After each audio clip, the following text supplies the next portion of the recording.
Similarly अगर हम लोग इंडिया के लैटिट्यूड्स को फाइंड करें यहाँ पर, सो वो किस तरफ होगा देखते हैं। चलो एक सिंपल सी बात है, 6 अहेड है, आप ये बोल रहे हो 6 अहेड। अब मैं ये बोल रहा हूँ कि अगर GMT में उस समय रात के 9 बजे थे, then what is the time at this location called A.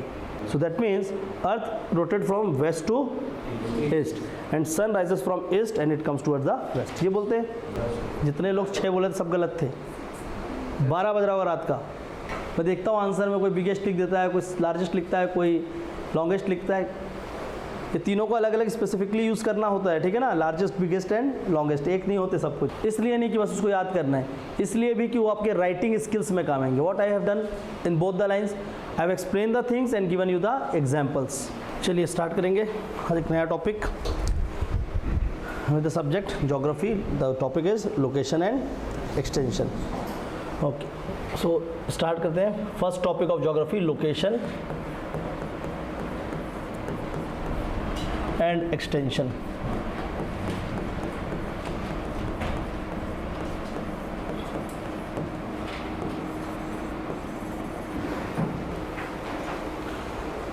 First class कितने लोगों का है? आप किस क्लास के लिए आए हैं? वो वाली क्लासरूम पे।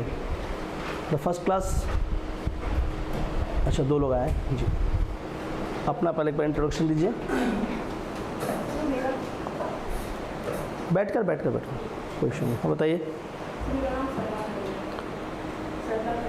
संध्या सरला खरे। ओके, और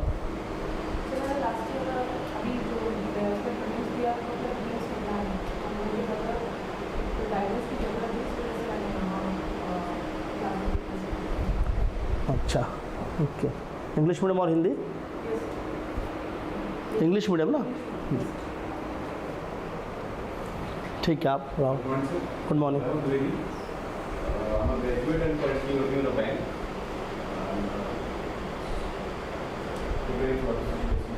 okay, and you are from? नहीं, बिलासपुर। ओके, और यू आर फ्रॉम? आप कहाँ से हो? बिलासपुर से ही आप दोनों, ठीक है। ओके, चलिए तो स्टार्ट करते हैं हम लोग। एक्चुअली में ये देखो, तो आपका फर्स्ट क्लास है for new session English medium CGPSC। This is my first class और हम लोग स्टार्ट कर रहे हैं कैसे, ज्योग्राफी सब्जेक्ट से स्टार्ट कर रहे हैं and eventually will pace up with 2 subjects a day, ठीक है ना। अभी इस वीक तो हमारा 1 सब्जेक्ट होगा। फ्रॉम नेक्स्ट वीक पॉसिबली है कि नेक्स्ट वीक से 2 सब्जेक्ट एक साथ स्टार्ट हो जाएगा, ठीक है। So now will look into location and extension. Language आप लोगों का स्टार्ट हुआ या मैथ्स हुआ? अच्छा, दोनों स्टार्ट हो गया। ओके, ठीक है। सो उसी पैटर्न में हम लोग चलेंगे जो हमने डिज़ाइन किया हुआ है। चलिए तो देखते हैं हम लोग सबसे पहले लोकेशन एंड एक्सटेंशन। ये फर्स्ट टॉपिक है ज्योग्राफी पे। Already we have discuss the syllabus हमने देखा था। अब हम लोग देखते हैं टॉपिक वाइज टॉपिक इस चीज़ों को स्टडी करते हैं। Now first thing, the location and extension. इसके लिए हमको 2 इंपॉर्टेंट स्टडीज़ करनी, the studies of latitude and longitude. So first of all we need to study the 2 things, latitude and longitude, ठीक है। तो देखते हैं सबसे पहले कि what is latitude and what are longitudes. So if we draw, this is our globe and in globe, sorry,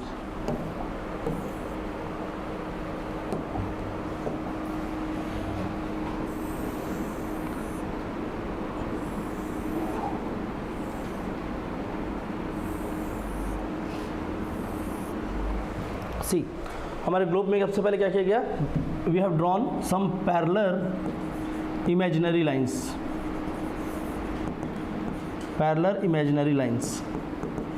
it was decided in year 1940। Actually में देखेंगे तो 1940 is the year when we have decided to draw this 6 imaginary lines so that we can study our earth in more comprehensive manner, especially the climate and other aspects of our earth.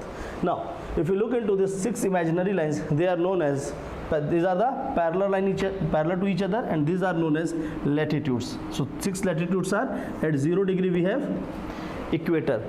मैं आपको कुछ basic चीज़ें यहाँ पर mention कराऊंगा about equator and other imaginary lines. Equator at 0 degree we have equator, at 23.5 it is 23.5 as our earth is bit tilted. Earth is not as straight, it is tilted. So at 23.5 we have, at here we have Tropic of Cancer, Tropic of Cancer. And at 66.5 we have Arctic Circle, Arctic Circle या Arctic Circle. And at 90 degree, this is just a point, singularity, is called as North Pole. Similarly, in the south we have 23.5 south, known as Tropic of Cancer. At 66.5 south we have, what we have here, Antarctic Circle, and then there is a pole called South Pole. Okay, so these are the basic, these are the imaginary lines which are known as the parallels or the, okay, Cancer लिखा हुआ है क्या, Capricorn. This is Tropic of Capricorn, sorry, Tropic of Capricorn, this is Tropic of Cancer, this is equator, Arctic Circle, Antarctic Circle, and South and North Pole. Now a bit of a study about the latitudes. तो latitudes के बारे में पहले थोड़ा जानने की कोशिश करते हैं, then eventually we'll move towards the longitude. ठीक है, सबसे पहले latitude में कुछ basic चीज़ें देखते हैं. Now if we look into the earth from the latitude perspective, the earth above the equator and earth below the equator. Above the equator is known as northern hemisphere. Northern hemisphere. Why hemisphere? As the shape of earth is not completely circular, it is spherical. और spherical भी नहीं, earth has its own unique shape known as geoid. अर्थ का spherical भी shape नहीं है, अर्थ का अपना एक यूनिक शेप है जिसको बोलते हैं जियोइड. ठीक है, तो the shape of earth is geoid and not the sphere और नॉट अ सर्कुलर. अर्थ का शेप कैसा है, जियोइड, उसकी अपनी एक यूनिक शेप है. Now we look into this. So above one is known as northern hemisphere, और जो नीचे है इसको क्या बोलेंगे, सदर्न हेमिस्फीयर. Southern hemisphere.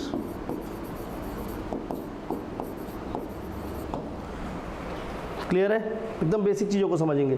तो फर्स्ट ऑफ ऑल क्या है, अगर देखा जाए तो नॉर्थ हेमिस्फीयर, सदर्न हेमिस्फीयर, इसके साथ साथ क्या है, सारे के सारे लोकेशंस है. Now the regions are divided, demarcated on the basis of latitude and longitude. तो रीजन को कैसे डिमार्केट किया गया है, किस तरीके से उसको ब्रेक किया गया है, उसको देखते हैं.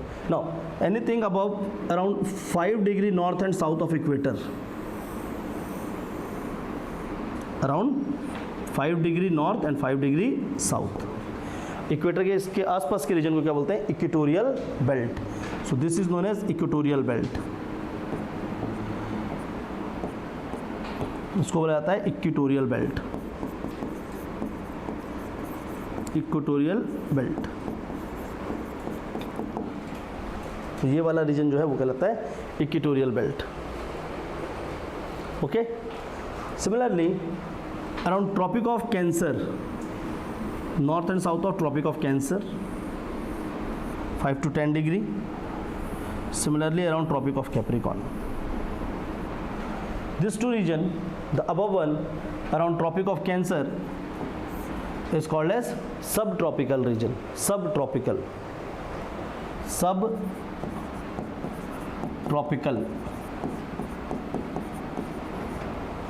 और उसी तरीके से इसको भी क्या बोलते हैं, this is also known as सब tropical.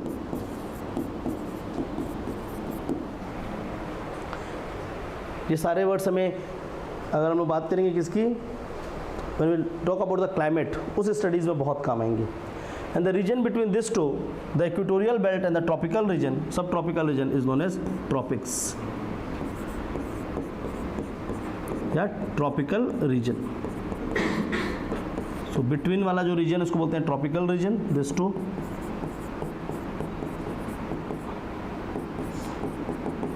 these two are called as tropical region. Then we have subtropics and equator. पहले समझते हैं, छोटे छोटे कीवर्ड्स को समझते हैं, तब जाकर ये स्टडीज़ हमारे लिए और ज़्यादा इम्पोर्टेंट है. Now around Arctic Circle, similar thing, and here also. इसके पास का रीजन, इस रीजन को हम बोलेंगे temperate. What is it? This region is known as temperate. And कौन सा टेम्परेट? Sub temperate. तो this region is known as sub temperate region. This blue one, it is called as sub temperate.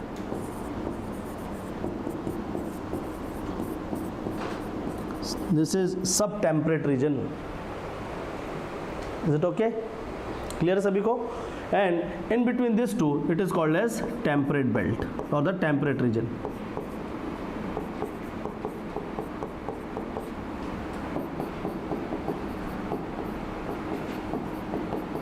This is called as temperate.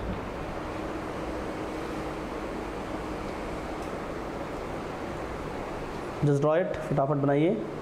So tropical region, subtropical region, temperate region, subtemperate region, and above subtemperate, this one is known as polar region. Polar. These two are called as polar region. और above polar region, this dot, ये जो dot के पास का line इसको बोलते हैं subpolar region. Subpolar. Subpolar region north and subpolar region south. So these are the various region on the basis of latitudinal extension of earth. अर्थ के latitude के हिसाब से उसको इन सभी रीजन पे डिवाइड किया गया है. This division is mainly on basis of climate. ठीक है ना, ये जो रीजन का डिवीजन किया गया है ये क्लाइमेट के हिसाब से किया गया है. As we are studying the location extension of India, so first we are looking into the latitude. तो पहले लैटिट्यूड की स्टडी से कुछ बेसिक फाइंडिंग्स करते हैं. ठीक है ना. सो लैटिट्यूड की स्टडी से हमारा एक फाइंडिंग क्या निकल रहा है कि ये पूरा का पूरा रीजन कैसे डिवाइडेड है into the different region on the basis of climate of the region. The climate of the region they are divided as equatorial belt, the tropical region, the subtropical region, the temperate region, subtemperate region, polar region and subpolar region. Clear है? And similarly it is demarcated in the southern half.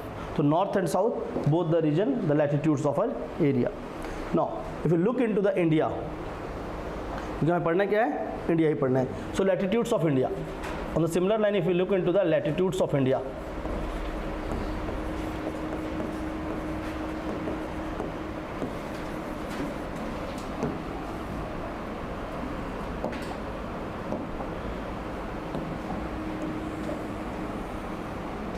Similarly अगर हम लोग India के latitudes को find करें यहाँ पर, सो वो किस तरफ होगा देखते हैं.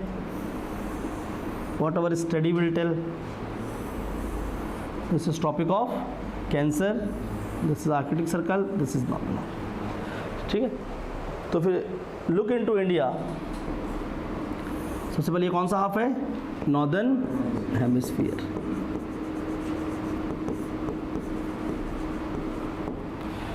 If I draw a line, suppose this is South Pole, एक कोई सिंपल सा एक लाइन यहाँ से ड्रॉ करता हूँ मैं कुछ इस तरीके से. Then the earth is divided into two half. ठीक है. This portion इसको बोला जाएगा वेस्टर्न हाफ, वेस्ट, और वो वाला पोर्शन क्या कहलाएगा? East. East west north south clear है सभी को?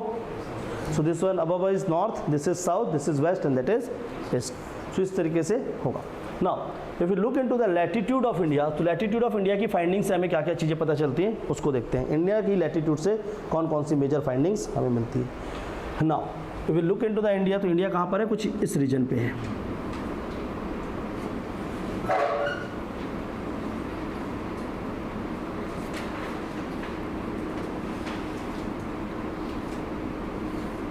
कुछ वहाँ पर हमारी इंडिया लोकेटेड है.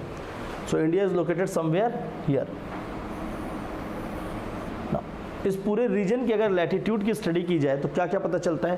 First of all India lies in the northern hemisphere. तो first is this, India lies in northern hemisphere. Northern hemisphere, eastern नहीं होगा. Eastern is your longitude. I am just asking about latitudes. Latitude के हिसाब से केवल क्या होगा? Northern hemisphere. It lies in the northern hemisphere. Eastern हम तब बात करेंगे जब हम लैटिट्यूड के साथ साथ लॉन्गिट्यूड की स्टडी करेंगे, ठीक है। So India lies in the northern hemisphere, ये क्लियर है सभी को। फर्स्ट थिंग, अब नॉर्दर्न हेमिस्फीयर में इंडिया लाई कर रहा है। No, in northern hemisphere which part India lies? So India lies in the following parts. Number 1, सबसे पहले ट्रॉपिकल रीजन। तो first is tropical region. From नीचे से स्टडी स्टार्ट करते हैं। तो इंडिया का कहाँ पे लोकेशन है? If you look into the location of India on the basis of hemisphere, और सिंपल सी बात है कि इंडिया सारा का सारा इंडिया ही पूरा किसमें है? नॉर्दर्न हेमिस्फीयर में। तो even the southern most point of India is also in the north hemisphere. इस पर कंफ्यूज नहीं होना है। If one will start finding the coordinates, जैसे यहाँ पर क्या हम कोऑर्डिनेट्स निकालेंगे कन्याकुमारी का, दो it is in the south of India but coordinates हम लिखेंगे कैसे? नॉर्थ। तो कोऑर्डिनेट्स के लिए इसको समझना ज़रूरी है कि जब भी हम क्या करते हैं किसी भी रीजन की है तो एकदम अच्छे से आप दिमाग में रखना, when we find the location and extension of any region, we are actually finding the location extension on the basis of globe और the world and not on the basis of India और any specific reason.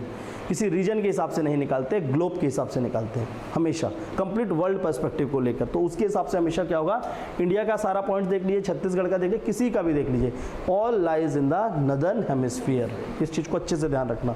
Now location, सो location की study से हमें northern hemisphere में होने के कारण India से 3 चीज़ें पता चलती है। First, it lies in the tropical belt. तो इंडिया का एक्सटेंशन अगर देखोगे तो कहाँ पर है? ट्रॉपिकल बेल्ट, ट्रॉपिकल बेल्ट में है इंडिया। उसके बाद sub tropical belt, sub tropical,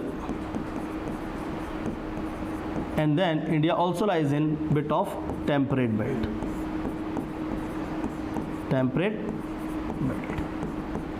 तो on the basis of location India इस 3 रीजन पे एक्सटेंडेड है, tropical belt, sub tropical belt and temperate belt. Majority of India lies in the sub tropical, majority जो है वो सब ट्रॉपिकल में है, ठीक है। तो मेजर पोर्शन इज इन सब tropical.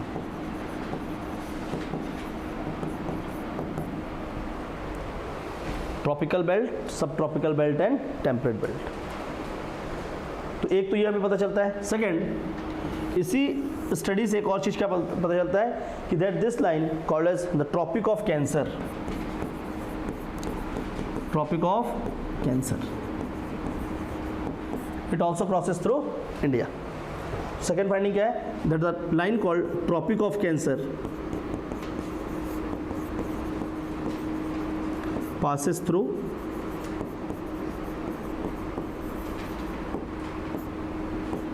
India. Tropic of cancer जो हमारा वो भी इंडिया से पास होकर जाता है।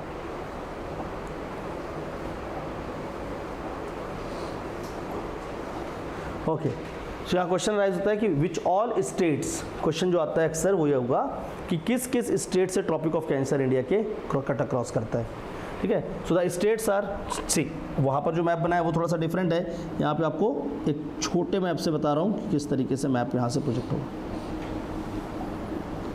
सो we look into the tropic of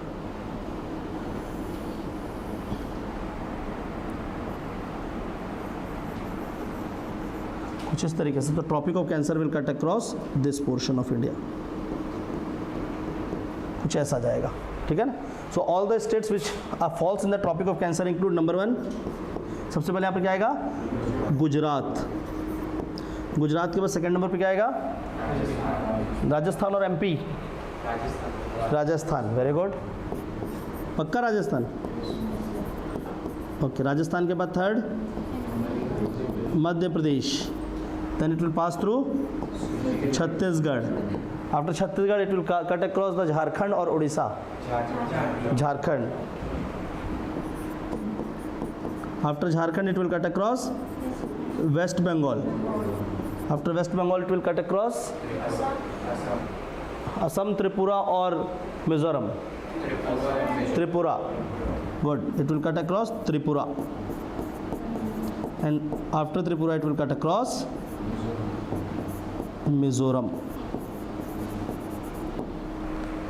So it will cut across the 9 states of India.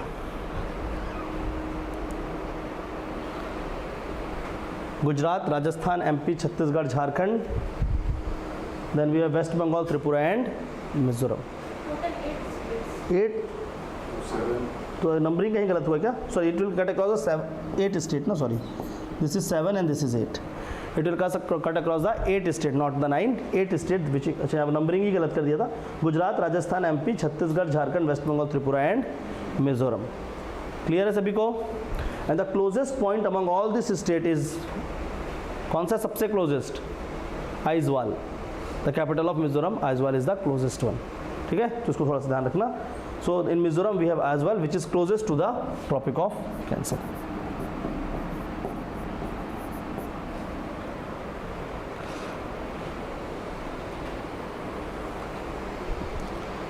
तो अगर हम लोग लैटिट्यूड की फाइंडिंग करेंगे तो लैटिट्यूड में फर्स्ट ऑफ ऑल क्या कि इंडिया का लोकेशन हमें पता चलता है कि इंडिया किस लोकेशन पे है. तो इसके साथ साथ हमें क्या पता चलता है कि वहाँ पर एक important latitude line which is tropic of cancer, it also cut across the India. See, ये जानना क्यों जरूरत है? अभी तो हम लोग केवल उसके नाम को जान रहे हैं, but when eventually will study the topic called climate और द अदर टॉपिक्स, देन इसकी बहुत ज़्यादा नेसेसिटी हमें को पड़ेगी.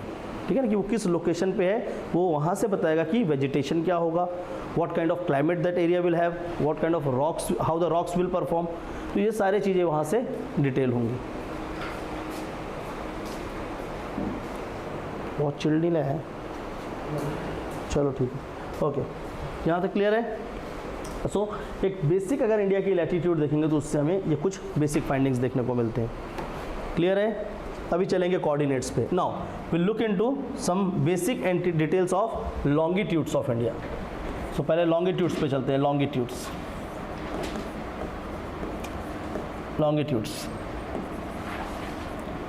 Of India.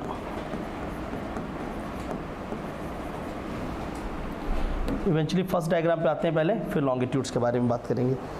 Now if you look into the longitudes, अगर लॉन्गिट्यूड्स के बारे में देखेंगे, सो वी हैव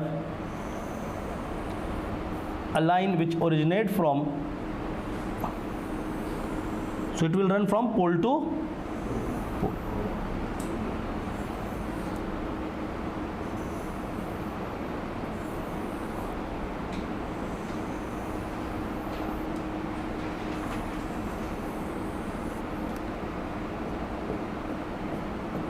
तो लॉन्गिट्यूड कुछ इस तरीके से पोल टू पोल रन करेगा.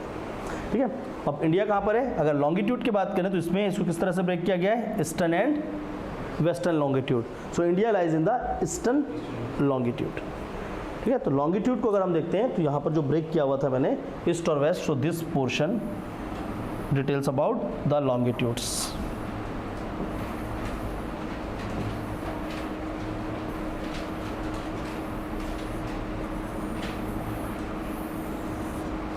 See, so this portion is known as eastern longitude.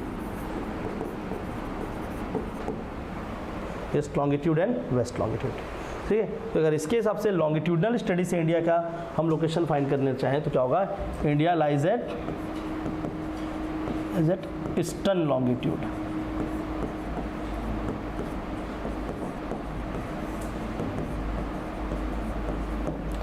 Eastern longitude. तो इंडिया कहाँ पर है? ईस्टर्न लॉन्गिट्यूड पे. और उसके बारे में तो हम लोगों ने स्टडी ऑलरेडी कर रखा है. तो अगर हम लोग कंप्लीट एक जॉइंट स्टडी देखें, फिर join both latitude and longitude, आप लोग बताएंगे ना, लैटिट्यूड एंड लॉन्गिट्यूड. तो पहले तो अभी जो बेसिक फाइंडिंग किया है उसको देखते हैं. ठीक है, सो बेसिक फाइंडिंग्स जो है वो क्या क्या बताती हैं, देखते हैं. बेसिक फाइंडिंग,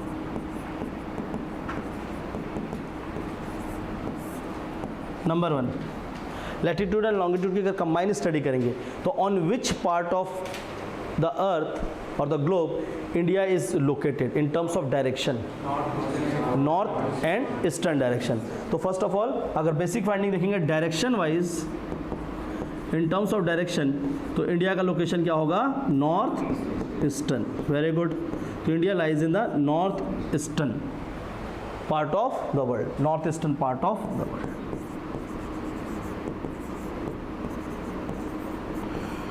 अगर हम दोनों को कंबाइन करके देखेंगे तो एक सिंपल सा पता चलेगा. तो north eastern part of the world. So latitude and longitude wise India lies in the north eastern part of the world. ये तो क्लियर है.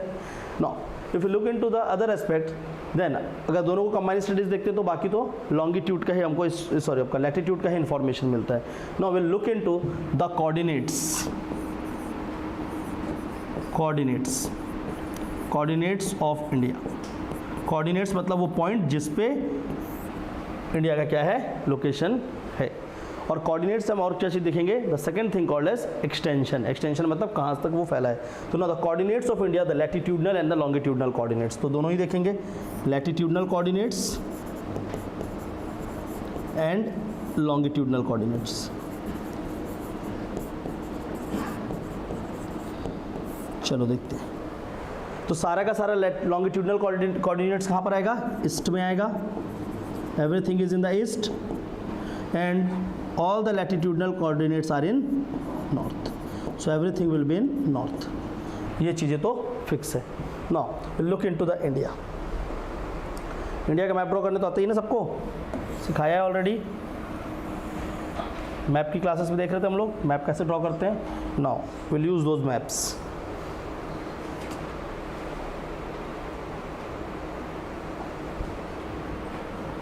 चलिए बनाइए फटाक से इंडिया का मैप. everyone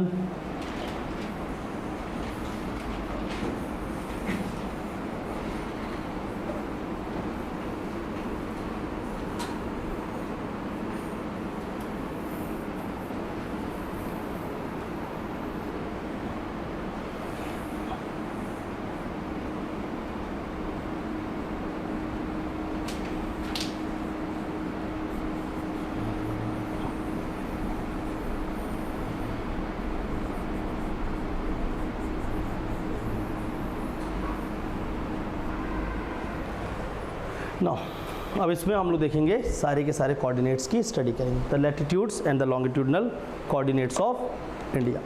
और इंडिया पे इसके नीचे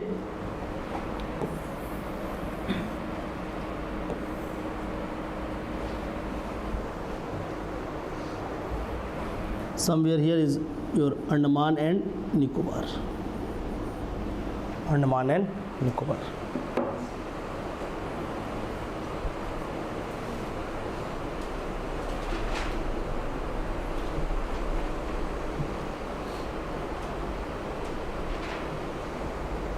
Andaman and Nicobar. Now, first of all, we'll look into the important latitudes. तो बोल सकते हैं latitudinal extension of India. Bharat का हम क्या देखने वाले हैं, लैटिट्यूड में वो कहाँ से कहाँ तक फैला हुआ है. So they are the 3 important coordinates. ठीक है ना, 3 important coordinate. Number 1 is this point which lies in the south Nicobar. तो निकोबार का सबसे सदर्न पॉइंट जो होगा वो एक पॉइंट है. This point is known as Indira point. इसको बुलाता है इंदिरा पॉइंट. और this point is also known as Pygmalion point.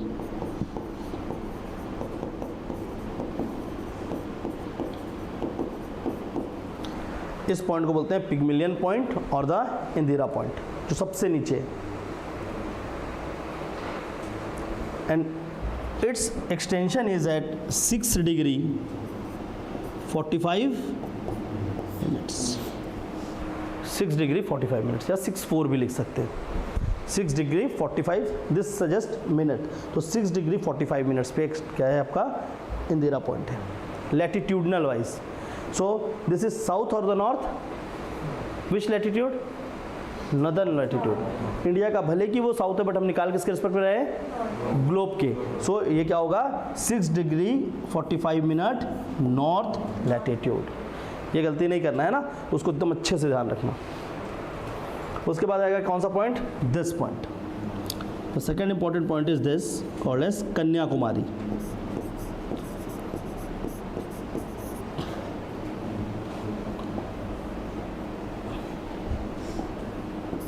Kanyakumari.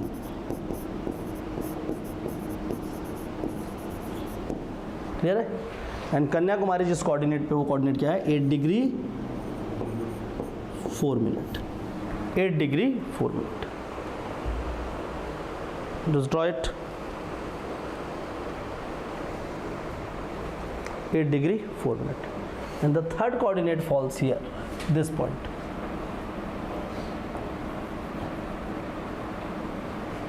and this point is known as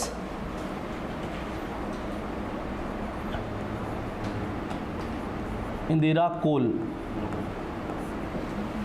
इस पॉइंट का नाम क्या है? इंदिरा कोल। और ये कितने डिग्री में? 8 degree, sorry 37 degree, 37 degree 6 minute. और क्या होगा कोऑर्डिनेट? नॉर्थ और साउथ? वो तो क्लियर है, नॉर्थ ही होगा। So 37 degree 6 north and this is 8 degree 4 north. Now यहाँ पर दो चीज़ें अराइज होती हैं when we talk about the latitudinal extent of India. ये दो प्रकार से पढ़ा जाता है। First study of latitudinal extent is mainland India, और एक बोला जाएगा इंडिया। क्वेश्चन अच्छे से पढ़ना, एग्जाम में क्या पूछा गया है। The southern most point of India is Indira point. The southern most point of mainland India is Kanyakumari. दोनों लाइन को अच्छे से ध्यान रखना। मैंने क्या बोला कि लैटिट्यूडनल स्टडीज में दो तरीके से देखते हैं, फर्स्ट इज मेनलैंड और नेक्स्ट वन इज इंडिया। तो अगर हम लोग यहाँ पर लिखेंगे mainland India, mainland India,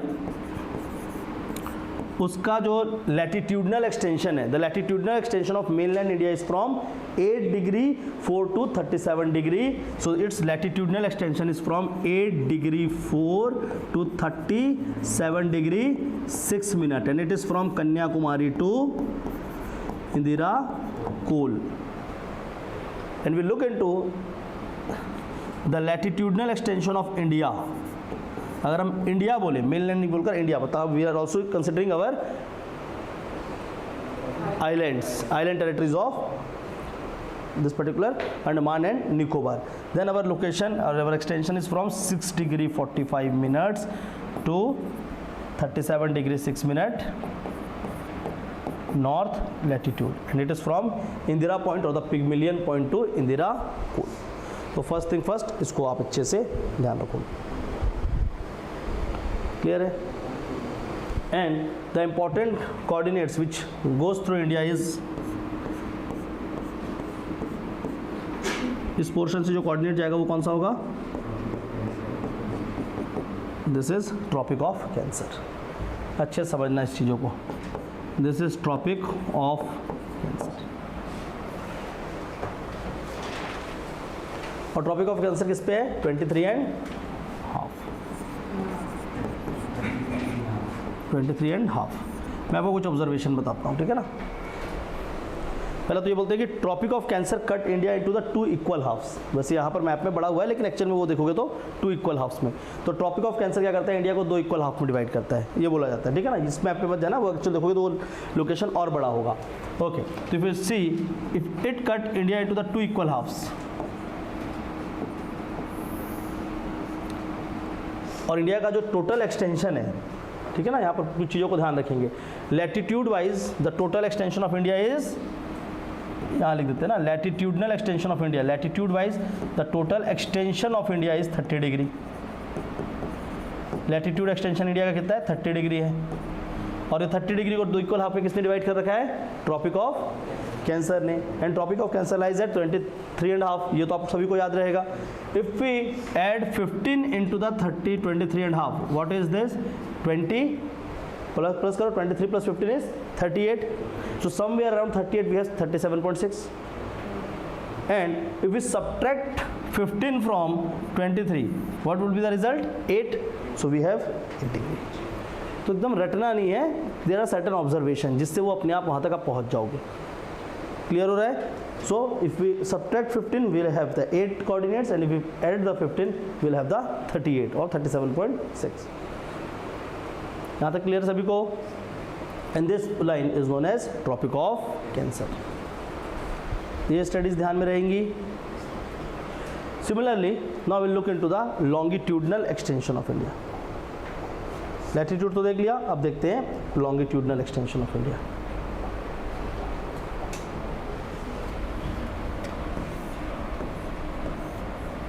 Longitudinal extension of India. So सबसे पहले बात तो इंडिया का अगर longitudinal extension की बात करेंगे, so again किस लॉन्गिट्यूड पे है India?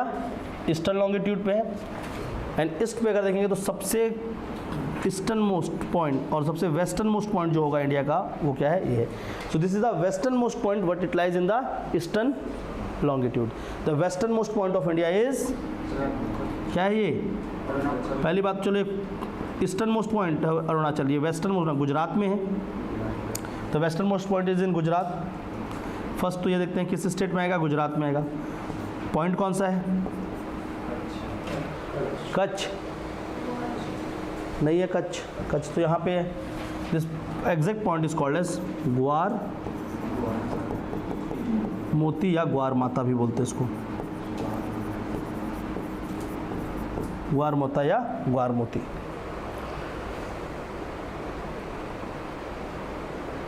So it is the Gujarat ग्वार मोती या ग्वार माता, MAT है.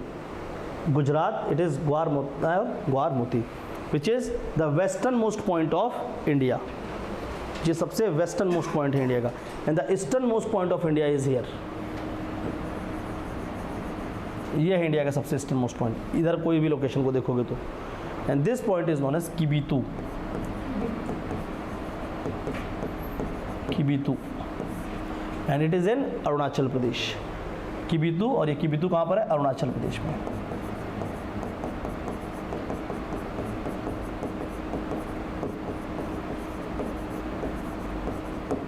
अरुणाचल प्रदेश किबितू. लैटिट्यूड वाइज भी अगर हम लोग इंडिया के एक्सटेंशन की बात करें, sorry longitudinal extension of India भी देखेंगे तो ये भी कितना है, 30 degree. On the basis of longitude also India is extended 30 degree. Clear है. तो लॉन्गिट्यूडनल एक्सटेंशन में इंडिया का 30 डिग्री ही है. And the two equal halves of 15 and 15. तो एग्जैक्ट हाफ में इंडिया में हमने एक इमेजिनरी लाइन ड्रॉ किया, मतलब हमने एक कोऑर्डिनेट्स को सिलेक्ट किया कि वो इंडिया का क्या होगा, हाफ होगा. और इंडिया का एग्जैक्ट हाफ यहाँ से नहीं होता है, इंडिया का एग्जैक्ट हाफ कहाँ से होता है, कुछ यहाँ से.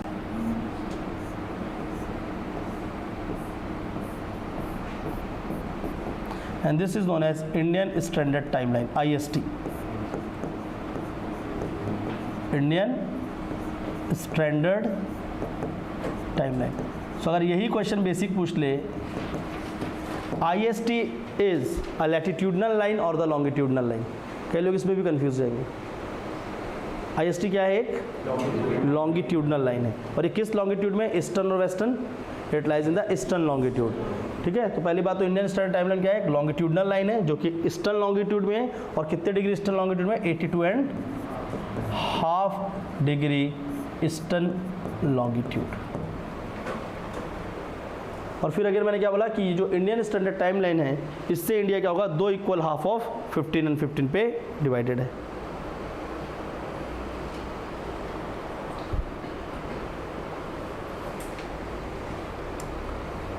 चलो अब थोड़ा सा फिर से अगेन एक मैथमेटिकल कैलकुलेशन करते हैं. इस पोर्शन में क्या करते हैं, -15 will subtract the 15 from this region. क्यों सब्ट्रैक्ट कर रहे हैं, और इधर मैं क्या बोल रहा हूँ, विल ऐड द 15. इधर क्यों सब्ट्रैक्ट कर रहे हैं, इधर क्यों ऐड कर रहे हैं, वाई, उधर क्यों नहीं सब्ट्रैक्ट कर दे रहे हैं. अर्थ क्लॉकवाइज घूमता है.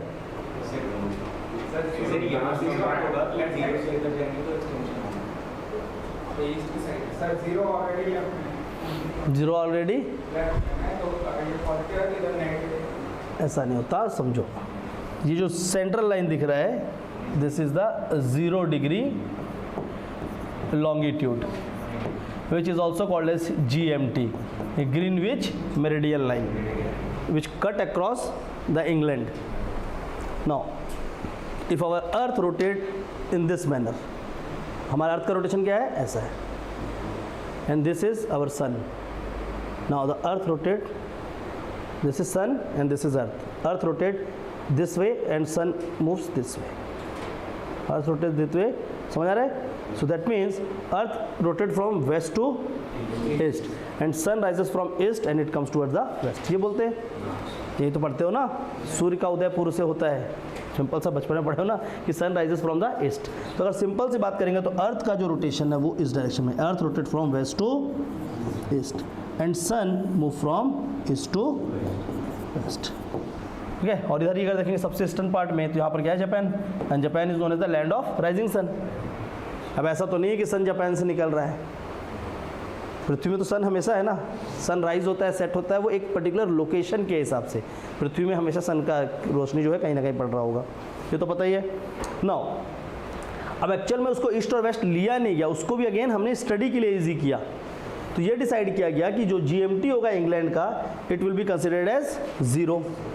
एंड इसके बेसिस पे हम ये देखेंगे कि जो इसके क्या हुआ, इधर का जो पोर्शन हुआ, दिस पोर्शन, जो इसका ईस्टर्न पोर्शन था, इसको माना गया ये अहेड है, अहेड ऑफ टाइम बिकॉज यहाँ पर सन पहले निकल रहा है। वी कंसिडर्ड, हमने कंसिडर किया कि जापान को हम फर्स्ट मानेंगे। If you don't consider Japan as the first, अगर हम अमेरिका को मान लें तो अमेरिका से स्टार्ट हो जाता टाइमिंग। बट ये जो लाइन दिख रहा है, ये वाला, ये जो कॉर्नर पे, this is called as international date line, ideal. और इंटरनेशनल डेट लाइन के हिसाब से इसको किया गया है। तो आइडियल में सबसे पहले क्या आता है, जापान। तो सन क्या हो रहा है, यहाँ से निकल रहा है, तो इसको माना जाता है, इससे मानते इसको अहेड ऑफ टाइम बोला गया, अहेड, बिकॉज ये कंसिडर किया गया कि सन जो होगा सबसे पहले यहाँ पर राइज होगा। क्लियर है। और इसको बोला गया बिहाइंड द टाइम।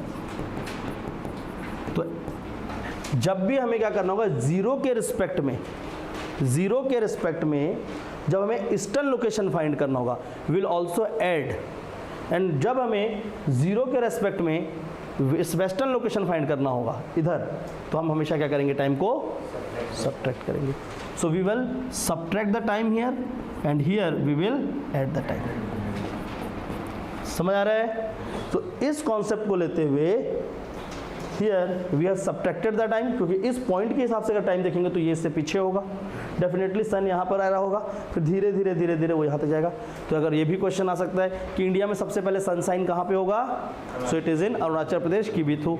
सबसे लास्ट सनसाइन कहाँ पर दिख रहा होगा, और ये दोनों के बीच कितने डिग्री का डिफरेंस है, 30 डिग्री का। अब उसको टाइम लाइन पे कन्वर्ट करेंगे हम लोग, ठीक है। तो पहले ये समझ आया, -15 + 15 क्यों है, अभी लेके चलूंगा लैटिट्यूडनल स्टडीज में और बहुत सारी चीज़ें क्लियर होंगी। Now if you look into this 15, so this is 82 - 15 is, जल्दी करो, इतना तो नॉर्मल है, normal mathematical calculation. 82 - 15 is 67 degree. So exactly ये गुआर मोती कहाँ पर है, 67 डिग्री, 67 डिग्री, सॉरी 67 है, 68 डिग्री, ये 68 में आएगा ना, एग्जैक्टली ये कहाँ पर है, 68 degree 7 minute, 68 degree 7 minute, 68 degree 7 minute. East और west, eastern longitude, very good. Question ऐसे ही कंफ्यूज करेगा एग्जाम में, बस वो ईस्ट वेस्ट से खेल जाएंगे, ठीक है। तो ये होगा 68 degree 7 minute eastern longitude, and then this Kibitu lies at, plus करो, 82 plus 15 97, so it is at 97 degree. How much minutes? 6 minutes, हाँ 4-5। अगर इसको यहाँ से प्लस करोगे ना, देखो ये क्या है, 7-5 है, तो 7-5 में कितना प्लस करोगे तो कंप्लीट 1 बनेगा, 25। तो याद रखना 97 degree 25 minute. So the western most location of India is in Gujarat. तो अगर हम लोग लॉन्गिट्यूडनल एक्सटेंशन की बात करेंगे तो it is from Gujarat to Arunachal Pradesh, from 68 degree 7 minute to 97 degree 25 minute eastern longitude. अभी समझ आया longitude and latitude of India, अभी तो गलत नहीं होगा क्वेश्चन। सो अगेन एक और क्वेश्चन क्या राइज होता है कि इंडियन स्टैंडर्ड टाइमलाइन इंडिया के किस किस स्टेट से क्रॉस करता है, ये ऑलरेडी बताया था ना आपको, मैप में बताया था ना। Those have attended the map class, जो नहीं अटेंड किया वो बताएंगे। साइड मार्जिन में इसको लिखेंगे होमवर्क, कुछ आप लोग को भी करना है। And those are watching online, आप मैं वहाँ डायरेक्टली क्या कर सकते हैं, टाइप करके बता सकते हैं मुझे कि इसका आंसर क्या होगा। ये जो कोऑर्डिनेट्स की स्टडीज़ कर रहे हैं, खासकर topic of cancer, Indian standard timeline, ये एग्जाम में डायरेक्टली आते हैं, ठीक है ना, थोड़ा ध्यान रखना। सो this is Indian standard timeline. Now अब लॉन्गिट्यूड की स्टडीज़ को थोड़ा सा फर्दर आगे लेकर चलते हैं। ये तो क्लियर हुआ कंबाइन से कि लैटिट्यूड एंड लॉन्गिट्यूड से क्या पता चल रहा है। नो, अब वन बाय वन हम दोनों स्टडीज़ में से पहले देते हैं लॉन्गिट्यूड से कुछ बेसिक चीज़ों को और समझते हैं। लॉन्गिट्यूडनल स्टडीज़ जो होती है वो हमको किस किस चीज़ों में हेल्प करती है, ठीक है ना। First of all longitudinal studies will help us in knowing the time line and time zone. Time line से अच्छा है कि उसको टाइम ही लिखो। It will help in knowing about the time and time zone. Longitudinal studies will help in knowing about the time zone and time. और India का जो Indian standard timeline है, Indian standard timeline, it is 5:30 GMT। अब समझते हैं कि क्या होता है 5:30 GMT, ठीक है। 5:30 GMT जो है वो प्लस में है, वो क्या है उसको अच्छे से समझते हैं। यही हमारा घड़ी में लिखा होता है ना 5:30, तो ये इसका मतलब क्या है, प्लस क्यों क्या है, क्योंकि हम अहेड है। किससे अहेड है, GMT से, तो उसको डिनोट कर रहा है plus. Now will look into the earth. Now suppose this entire board is your earth, तो अर्थ को क्या किया गया है, इस तरीके के 24 लैटिट्यूडनल लाइंस पे, सॉरी लॉन्गिट्यूडनल लाइंस पे बांटा गया है। So the earth is completely divided into this 24 longitudinal lines, ठीक है ना। तो ये मान लेते हैं लॉन्गिट्यूडनल लाइंस है। अब अर्थ को अगर हम लोग बात करेंगे, सो अब बेसिक मैथमेटिकल कैलकुलेशन, ठीक है ना। अर्थ को हम क्या हमारे वो स्फेरिकल है, सो टोटल एंगल, कितने एंगल इनिशिएट करेंगे अर्थ पे, 360 डिग्री। तो अर्थ जो है टोटल वो 360 डिग्री का है। Now if we have 24 longitudinal lines, so will divide 360 by 24, हमको क्या मिलेगा यहाँ पर 15। So each line is at a distance of 15 degree. हर एक लाइन के बीच का कितना डिफरेंस है, 100, ठीक है ना। मान लेते हैं ऐसे टोटल 24 लाइन्स है।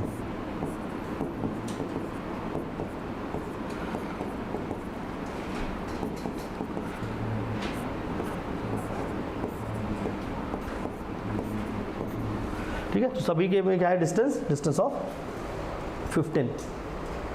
नाउ अब हमने क्या किया, अर्थ के रोटेशन के हिसाब से, ठीक है ना, अर्थ का रोटेशन और सन का जो सन मूव कर रहा है और जो अर्थ मूव कर रहा है, उसके हिसाब से हमने क्या किया कि कंप्लीट 24 लाइंस को 15-15 डिग्री पे बांटा, टोटल अर्थ को 15-15, और हर एक लाइन पे ये बोला गया कि for every 15 degree each 15 degree is equal to 1 hour. Time की स्टडी ऐसे की गई, तो 15 degree equal to 1 hour. Now how many minutes are in 1 hour, 60 minutes. तो 60 minutes equals to 15 degree. So if you have to find 1 degree equal to 60 upon, that is, तो याद रखना इसको भी। So यहाँ से दो चीज़ें आ रही है, 1 hour equal to 15 minute and per degree has how much minute, 4 minute. Her degree में 4-4 मिनट है। यहाँ तक क्लियर है, ओके। क्योंकि बेसिक स्टडीज़ काम आएंगे भी आपको। अभी मैं आपको पूरे दुनिया का समय सिखाऊंगा, ठीक है ना। आप अभी यहीं बैठे बैठे सारे टाइम बता रहे होंगे। नो, अब ये मान लेते हैं कि दिस इज़ अवर GMT। ये मानते हैं क्या है, GMT, जो कि कितने डिग्री पे है, 0 डिग्री। इंडिया को हमने कितने डिग्री में माना, मान लेते हैं this is IST। Suppose this is IST and which is at 82 and, ये हमने याद कर लिया है 82 and half degree eastern longitude. और ईस्ट में हमेशा क्या होगा, GMT की धरे तो time will be positive added because sun का लोकेशन उधर पहले आता है ना।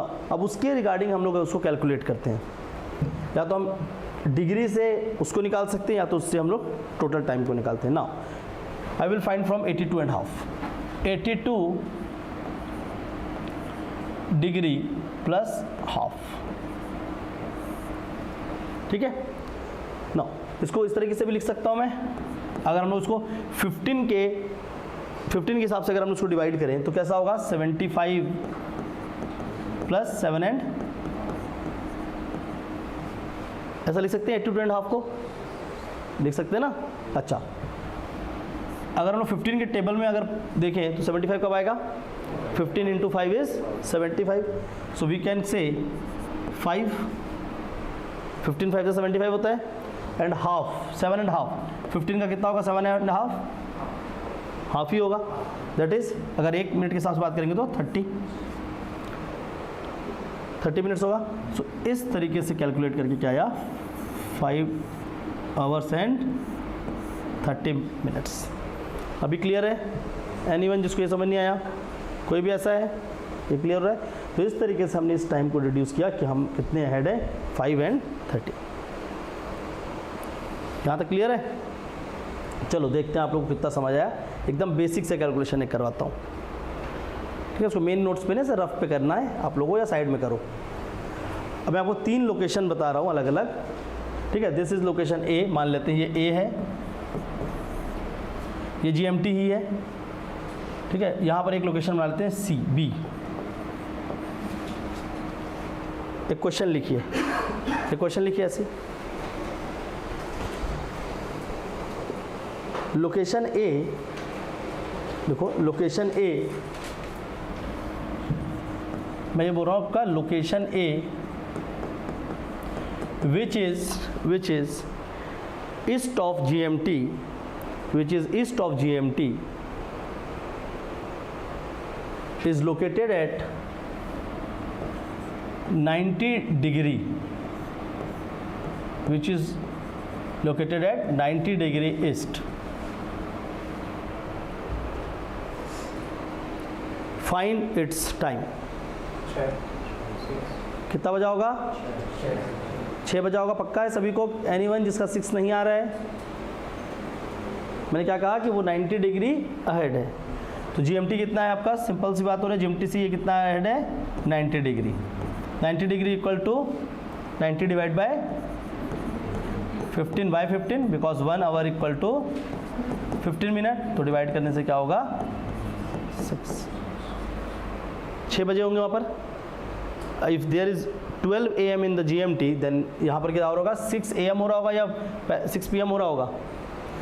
चलो एक सिंपल सी बात है 6 अहेड है आप ये बोल रहे हो 6 अहेड। अब मैं ये बोल रहा हूँ कि अगर GMT में उस समय रात के 9 बजे थे if at GMT it is 9 PM then what is the time at this location called A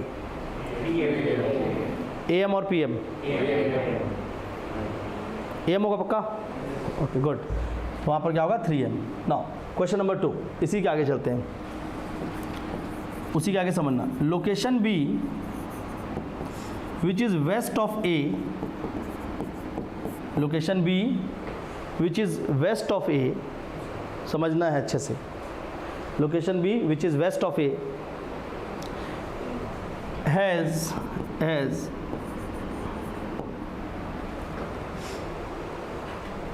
time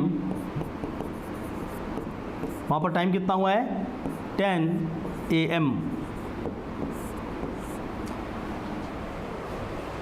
ठीक है। ये बोल रहा हूँ मैं कि लोकेशन बी जो कि वेस्ट में है किसके ए के वहाँ 10 बजा हुआ है।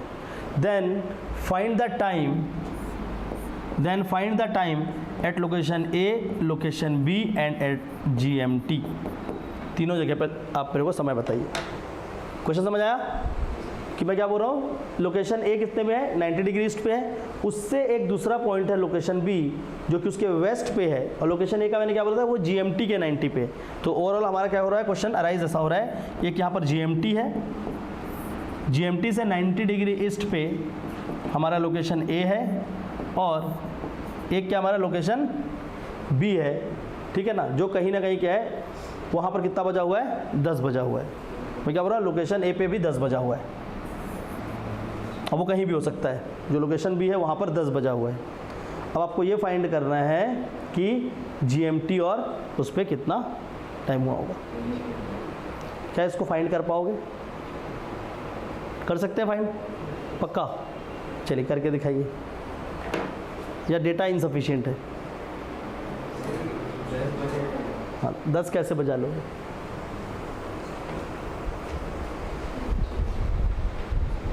या डेटा है पूरा? डेटा इनसफिशिएंट या डेटा पूरा है? हाँ इनसफिशिएंट तो नहीं है। पहले आप GMT को 0 क्या मानो, GMT को एक टाइम मानो ना।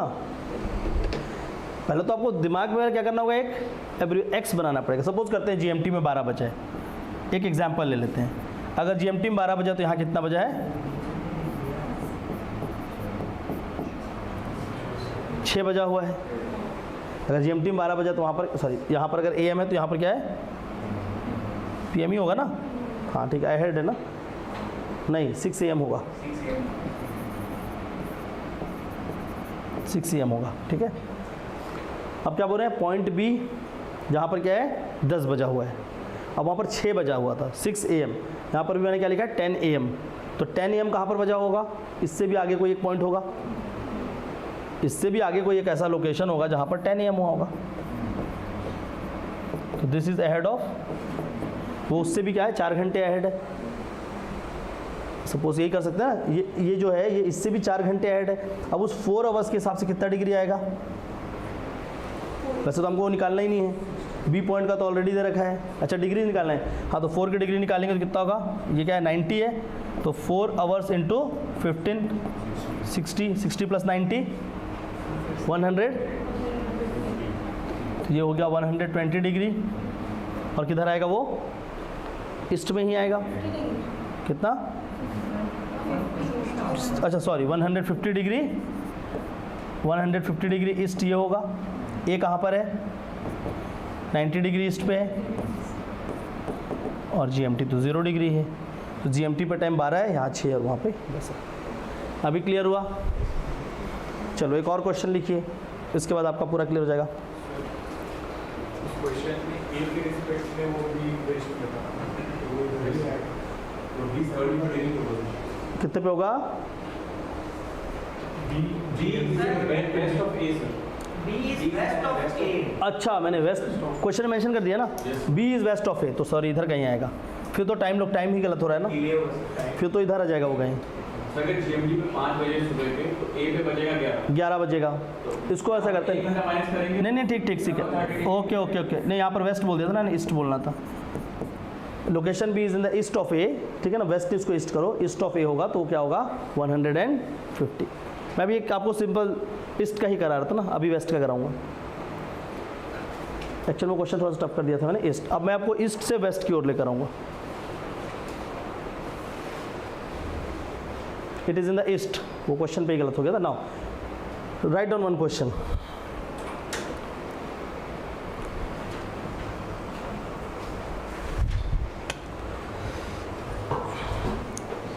A lives in GMT. A lives in GMT.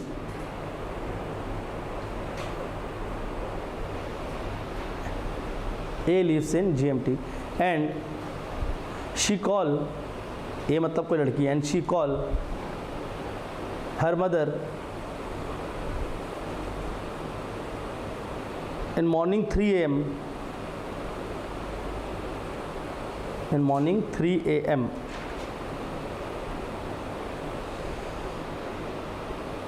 Her mother is watching a cricket match in the stadium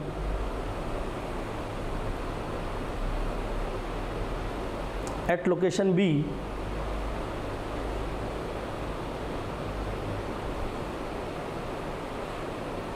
which is which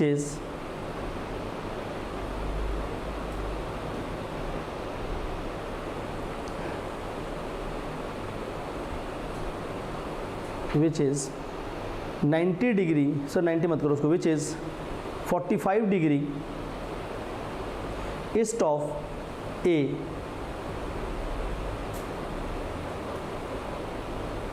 find the time at a place where mother is located या situated, place where mother is located.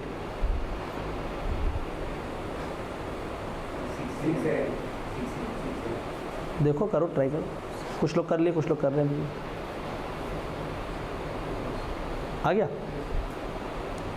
मतलब maths अच्छा है आप लोगों में से, लोगों का है। कितने लोगों को नहीं बना? नहीं बना? क्यों नहीं बना? क्या चीज़? क्या समझ नहीं आ रहा बताइए? कुछ भी नहीं, कुछ भी समझ नहीं आ रहा है। तो कई लोग तो आंसर ही दे दिया, आप लोग बोल रहे समझ नहीं आ रहा। क्या समझ नहीं आ रहा बताओ? एक मिनट रुक जाओ। कोई इशू नहीं, कुछ लोग मैथ्स बैकग्राउंड के नहीं होंगे, या हो सकता है ये सोच रहे होंगे इसमें मैथमेटिक्स कुछ नहीं है, ये तो खाली दो पॉइंट के बीच का डिस्टेंस है, 0। अभी देखो, अभी क्वेश्चन क्या है, अभी क्वेश्चन क्या बोल रहा है, पूरा मेरा क्वेश्चन रिपीट करो। चलो एक एक करके बात करते हैं, पहले क्वेश्चन को अच्छे से समझते हैं। मैं क्या बोल रहा हूँ कि एक कोई ए है जो जीएमटी पे है, समझ आ रहा है? मैं ये बोल रहा हूँ कि जीएमटी जो है, यहाँ पर कोई ए नाम का व्यक्ति है, एक लड़की है कोई, इसने अपने मदर को कॉल किया है। कितने बजे कॉल किया था? 3 बजे। तो जीएमटी में कितने बजे थे? 3 AM। सुबह सुबह उठ के फ़ोन कर दिए, एक तो सो जाना चाहिए, है ना? इसने ज़बरदस्ती का सुबह फ़ोन करना है इसको। तो 3 बजे इसने कॉल किया किसको? अपने मदर को। अब उसके मदर के रिस्पेक्ट में हमने क्या दिया है? हाँ, अरे नहीं, उसकी मदर के रिस्पेक्ट में क्या दिया वो पूछ रहा हूँ मैं। 45 डिग्री ईस्ट पे है, मतलब अहेड है, और अहेड कितना है? 45 डिग्री। तो 3 AM का अगर हम लोग 45 डिग्री अहेड निकालेंगे तो 1 डिग्री, सॉरी यहाँ से देखो आपको क्या है, 1 hour equal to how much minute? 1 घंटे में कितना डिग्री है? तो अब हम 45 डिग्री अगर बात करें, 1 hour equal to, so 45 degree equal to how much hour? देखो यहाँ पर क्या है, 3 टाइम्स हुआ, तो ये भी क्या होगा? इंटू 3। सो यहाँ पर कितना होगा? 3 आवर्स। तो 3 आवर किस में ऐड करेंगे? 6 AM में। 6 AM में जब 3 आवर्स ऐड करेंगे तो क्या होगा? 3 + 3 6। अब AM होगा कि PM होगा या माइनस होगा? बताओ। जितने लोग 6 बोले थे सब गलत थे। 12 बज रहा होगा रात का, क्या आगे का होगा? बताओ जल्दी, 1 मिनट, ठीक है ना? लोग सब बताओ, रात का 12 बज रहा होगा कि सुबह के 6 बज रहा होगा? पक्का? कैसे पता? क्योंकि ईस्ट पे है और सन वहाँ पर पहले राइज हुआ होगा, तो ये क्या होगा? 6 AM। तो यही तो था क्वेश्चन। अभी आया इधर आपको बगल में, तो जब तक ड्रॉ नहीं करोगे कैसे बनना पता चलेगा? Things should not be spoon feeding, है ना? इट शुड बी कि हमको समझ आए चीज़ें। आपको आ रहा है? क्लियर हुआ? हाँ, एकदम बेसिक चीज़ें, कोई हार्ड नहीं है। एग्ज़ाम में पूछेगा भी नहीं, एग्ज़ाम में वो सीधा पूछ लेगा इंडिया का कोऑर्डिनेट्स क्या है। बट ये स्टडीज़ हमारे को ऑब्जर्वेशन में हेल्प करती है, समझ आ रहा है? हमको ऑब्जर्वेशन में हेल्प करती है, बहुत सारी चीज़ों के लिए आपको ये सब चीज़ें काम आएंगी। कल को इंडिया से बाहर जाओगे तो पता रहेगा। अब तो ऐसा भी हो जाएगा, इंटरनेशनल डेट लाइन, आइडियल की बात करता हूँ, आइडियल के इधर और इधर, यहाँ पर हो रहा होगा 23 जून मान लेते हैं। यहाँ कौन सा डेट होगा? 24 कहाँ से हो गया? ये सन ऐसा मूव कर रहा है इधर से इधर, सन इधर से मूव करेगा फिर यहाँ पर आएगा। सी, मैं आपको मैप बताता हूँ। ये हमारा जापान, ये है अमेरिका। हम मान रहे हैं ऐसे ही होगा ना अगर हम पूरे के पूरे ग्लोब को देखें। अब हम लोग ये बोल रहे हैं कि जापान में अभी 12 जून हुआ है, सॉरी 23 जून हुआ है, तो अमेरिका में कितना जून होगा? 22 जून हो रहा होगा, 22 जून। अब आपने एक फ़्लाइट पकड़ा कहाँ से? जापान से, और कहाँ चले गए? अमेरिका। 23 जून को निकले थे, 22 जून को पहुँच गए। आप 23 जून को यहाँ से ट्रैवल कर रहे थे, 22 जून को पहुँच गए, आपने एक दिन गेन किया। तो अगर इंटरनेशनल डेट लाइन पे हम अगर किधर से वेस्ट से ईस्ट की ओर क्रॉस करते हैं, वेस्ट टू ईस्ट, तो क्या होता है? डे हमारे पास, तो वी गेन अ डे, इसको बोलते हैं गेन अ डे, हमारे को एक दिन एक्स्ट्रा मिलता है, गेन अ डे। और अगर हम यहाँ से इधर ट्रैवल करते हैं तो क्या होता है? इसको बोलते हैं लूज अ डे। ये पूछा हुआ क्वेश्चन है, गेन अ डे और लूज अ डे। ठीक है। तो इंटरनेशनल डेट लाइन पे ऐसा कुछ होता है। तो एक आदमी था, उसको खुद से बहुत ज़्यादा प्यार था। There is a person who loved himself too much. तो उसने क्या बोला कि अपना बर्थडे का उसने वर्ल्ड रिकॉर्ड बनाया। उसने क्या किया, पूरा इंटरनेशनल फ़्लाइट्स बुक किए और वो फ़्लाइट्स भी इस तरीके से मूव करता रहा अगले 24 घंटे तक कि वो लगातार 2 दिन तक अपना बर्थडे बनाता रहा। और उसी को बोलते हैं लॉन्गेस्ट बर्थडे बनाने वाला व्यक्ति। उसका नाम भूल रहा हूँ मैं। तो उसने ये किया था, उसकी ज्योग्राफी एकदम क्लियर थी कि इतने बजे से फ़्लाइट से यहाँ उतर जाना है। जेट कुछ नहीं हुआ, उसको मज़ा आया। तो अब जेट लैग के पीछे पड़ा रहेगा तो ये सब करने वाले लोग को जेट लैग नहीं होता। अब मोदी जी को जेट लैग हो गया, हाँ हो जाएगा। मोदी जी को जेट लैग है, मोदी जी को बैठाने वाले जेट को जेट लैग हो जाएगा। इतना कौन घूमता है, ठीक है। यहाँ तो उल्टी बात करो ना, तो उनको जेट लैग नहीं होता है। ऐसे लोग इसीलिए बने होते हैं। Okay, so there the concept of international date line, latitude and longitude. ये क्लियर है ना। तो ये तो हो गया आपका लॉन्गिट्यूड। तो लॉन्गिट्यूड की स्टडी से एक टाइम जोन और एक टाइम लाइन की बात करते हैं। अच्छा, क्यों हमको टाइम जानना ज़रूरी है? वाई वी नीड टाइम, क्यों हमको टाइम जानना है? नहीं जाने तो कोई यहाँ पर 12 AM बोल रहा है, मिडनाइट ईस्ट में है, प्लस करो माइनस मत करो। वाई वी नीड टाइम, समय क्यों चाहिए? जो हम लोग घड़ी देख रहे हैं, घड़ी क्यों चाहिए? प्रॉपर वर्किंग के लिए। हाँ हाँ, प्रॉपर वर्किंग के लिए। हाँ, सर एक टास्क को स्पेसिफिक टाइम पे करना है। टास्क को स्पेसिफिक टाइम पे करने के लिए टास्क। हाँ ठीक है। और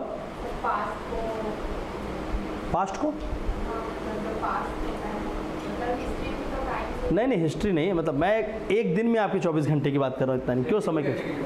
शेड्यूलिंग के लिए, ठीक है। सिंपल सी बात है, इसको बनाया इससे गया था शेड्यूलिंग के लिए और सिंक्रोनाइजेशन ऑफ वर्क्स। अलग अलग जगह में जो काम हो रहे हैं, इन सभी को आपस में सिंक्रोनाइज करने के लिए टाइम की थ्योरी रखी गई, ठीक है ना।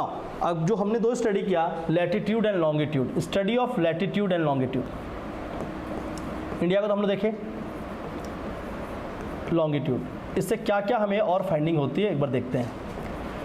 जो अभी तक फाइंड किया उसके अलावा ये लैटिट्यूड और लॉन्गिट्यूड हमें क्या क्या बताते हैं। फर्स्ट ऑफ ऑल, सबसे पहला क्या पता चलेगा यहाँ से, अब हम लोग कंबाइन देख रहे हैं, तो if you look into the latitude and longitude combined studies, तो it will first gives us extension of India.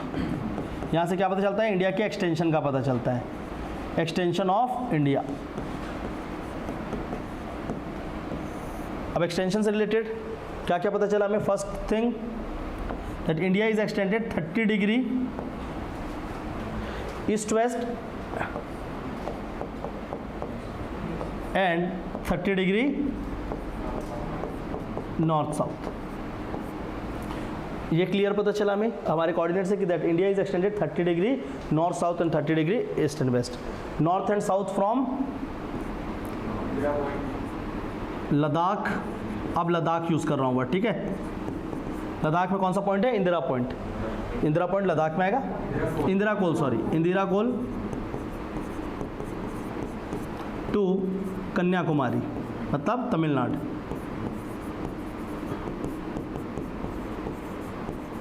ठीक है। या बोल सकते हैं पिगमिलियन पॉइंट जो कहाँ पर है? अंडमान निकोबार। तो ये भी आएगा कि northern most state of India is, अगर state and union territory club कर दिया जाए तो northern most is Ladakh and southern most is Tamil Nadu, not Kerala. अब ये क्वेश्चन दे देता ना बिना ही बताए तो केरला मार के आते, कई लोगों का भी वो मैप का वो ध्यान नहीं है। तो सदर्न मोस्ट तमिलनाडु है, केरला नहीं है, पहले याद रखना। और उससे भी नीचे क्या है?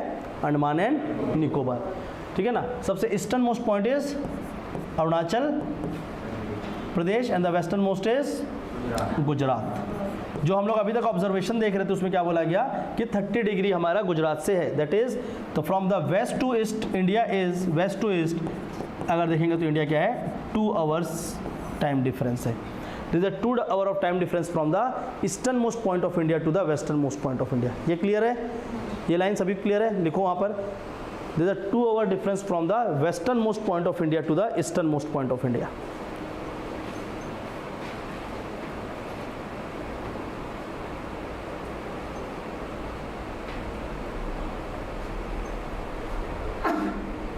अब इससे होता क्या है थोड़ा समझते हैं ना। ये जो चीज़ें यहाँ पर से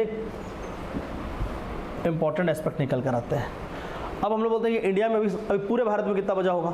अभी एग्जैक्ट कितना टाइम हुआ होगा? 9:11। 9/11 हमारे यहाँ पे है। अभी गुजरात में अगर हम लोग प्रॉपर टाइम के हिसाब से चले, हम बोल रहे हैं कि छत्तीसगढ़ से 82.5 क्रॉस कर रहा है, तो गुजरात में एग्जैक्ट कितना बनना चाहिए अगर सन के हिसाब से देखेंगे तो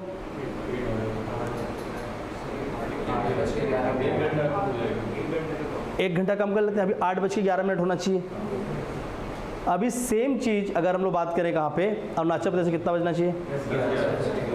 10:11।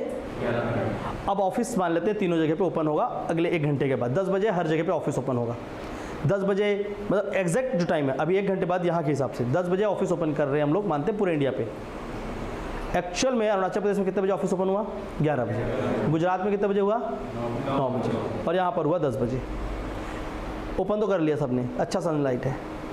एक्सट्रीम्स ऑफ विंटर है, बहुत ठंड का दिन है, और उसमें ये मान रहे हैं कि ऑफिस को यहाँ से 9 घंटे चलाकर बंद करना है, या 8 घंटे, 8 घंटे भी कम कर लेते हैं, 6 आवर्स के ऑफिस रख लेते हैं, ठीक है ना। 8 घंटे के रखते हैं, 8 घंटे होता है, तो 10 से लेकर अगला 8 घंटे का शाम को 6 बजे। 6 बजे मेरे को ऑफिस बंद करना है। इस पर्टिकुलर लोकेशन के हिसाब से मैंने 6 बजे ऑफिस बंद किया। अभी गुजरात में कितना बजा था? 5 सन के हिसाब से, और अरुणाचल प्रदेश में सन के हिसाब से कितना बजा है? 7 बजा। अब अगर 10 बजे स्कूल भी लगाते तो हमारे यहाँ बच्चे 5 बजे घर आ जाते। अरुणाचल प्रदेश में बच्चे कितने बजे आएंगे? 6 बजे। गुजरात में 4 बजे। सन के हिसाब से तो यही हो रहा है। अब अरुणाचल प्रदेश के जो रीजन की अगर बात करते हैं तो वहाँ के लोगों का ये कहना है भाई कि हम लोगों को सनलाइट के टाइम के हिसाब से काम नहीं कर रहे हम लोग। हमारे यहाँ पर रात को जब स्कूल छूट रही है बच्चों की तो अंधेरा हो जाता है। कितना डिसएडवांटेज है उनको इस टाइम के कारण, अब ये समझो। एक तो पहली बात क्या है, पूरा फॉरेस्टेड रीजन है। बच्चे के स्कूल्स को अगर देखेंगे तो उसमें भी टाइम वैसा ही हो रहा है। उनका जो प्लांटेशन का टाइम है वो भी डिफरेंट है। वो तो गवर्नमेंट के ऑफिसेस के टाइम जो है उसके हिसाब से अगर हम लोग वहाँ के लोगों की पर्सनल प्रॉब्लम्स को देखेंगे, पर्सनल लाइफ को, तो वो कहीं ना कहीं सिंक नहीं हो पाएगा। अब ऑफिस शाम को 7 बजे बंद हो रही है, अब वो 7 बजे अरुणाचल प्रदेश में एक आदमी अपने घर जा रहा है सनलाइट के हिसाब से, मतलब वहाँ पर क्या हो चुका है, पूरा डार्क हो चुका है। वहाँ पर वैसे भी बहुत ज़्यादा डेवलपमेंट नहीं है, तो वो व्यक्ति अपने घर से नहीं निकल पाएगा। पर गुजरात में एक आदमी शाम को निकल रहा है तो 5 ही बजे सनलाइट प्रॉपर है, तो वो अपने घर पे जो एफर्ट देना चाहेगा वो कर सकता है। तो बहुत सारे ऐसे रिस्क होते हैं, खासकर जो सोशल रिस्क हैं इस टाइम लाइन के रिगार्डिंग आ सकते हैं। तो एक डिमांड उठी थी, सेपरेट डिमांड उठाई गई किसके द्वारा? नॉर्थ ईस्टर्न इंडिया के लोकेशन के द्वारा। उन लोगों ने मांगा अपने डिमांड कि हमारा क्या होना चाहिए, चाय बागान टाइमलाइन। उन लोगों की डिमांड क्या है? चाय बागान टाइम जोन। ये आज भी है। कैसे लोग जो कि चाय बागान में काम करते थे, टी प्लांटेशन पे, उनका ये कहना था कि हमारा जो टाइम लाइन है वो थोड़ा अलग करो, क्योंकि हमारा जो समय स्टार्ट होगा वो अर्ली होना चाहिए और वो चीज़ें भी जल्दी ख़त्म होनी चाहिए। चाय बागान से हम रात को 10 बजे काम करके वापस नहीं जा सकते। तो जो टी गार्डन है उस टी गार्डन के लिए यहाँ पर लाया गया है कि स्पेशल चाय बागान टाइम जोन। अब इसके ऊपर कभी भी कुछ काम नहीं हुआ, गवर्नमेंट मानी नहीं, अभी तक कुछ नहीं हो रहा है। तो अल्टीमेटली ये क्वेश्चन बस आएगा कि चाय बागान टाइम जोन स्पेसिफिक किस रीजन की डिमांड है। सो it is a demand from north east India. अब अगर हम लोग रशिया की बात करें, हम लोग बात करें चाइना की, तो चाइना लगभग कितने 8 टाइम जोन में बटा हुआ है, 8 to 12 ऐसे कुछ है, ठीक है ना। अगर रशिया की बात करें तो वो तो बहुत सारे टाइम जोन में बटा हुआ है, क्योंकि रशिया का ईस्ट टू वेस्ट एक्सटेंशन देखोगे तो बहुत ज़्यादा है।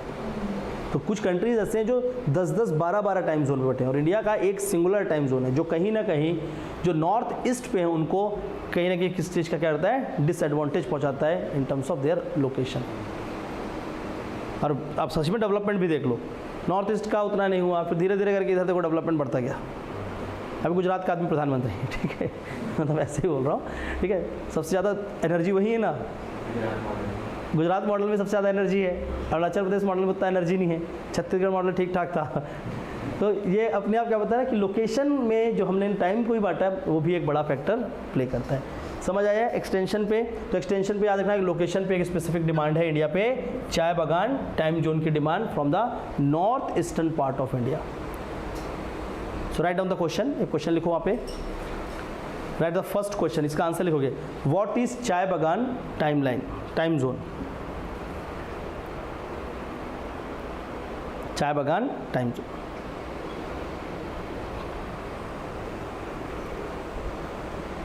क्लियर है? ओके, ये तो बात हो गया कि आपको एक्सटेंशन से पता चलता है ये चीज़ें। पहले तो ये लोकेशन और इस पर सेकेंड थिंग, इसी एक्सटेंशन ऑफ इंडिया से हमें एक चीज़ और पता चलेगा, एरिया, एरिया ऑफ इंडिया। इसी से हम क्या फाइंड कर सकते हैं, इंडिया का जो टोटल एरिया है ना। एक ऐसा रफ स्केच बना रहा हूँ, ठीक है, rough sketch. So north to south अगर बात करें इंडिया की, नॉर्थ टू साउथ, तो it is 3214 kilometres. North to south India क्या है, नॉर्थ से south 3214 kilometre. And from waste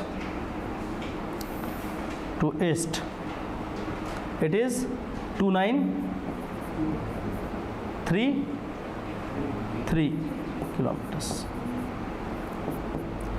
तो इंडिया का ईस्ट टू वेस्ट एक्सटेंशन जो है वो कितना किलोमीटर्स है, east to west extension is 2933 kilometres and that of north to south is 3214 kilometres.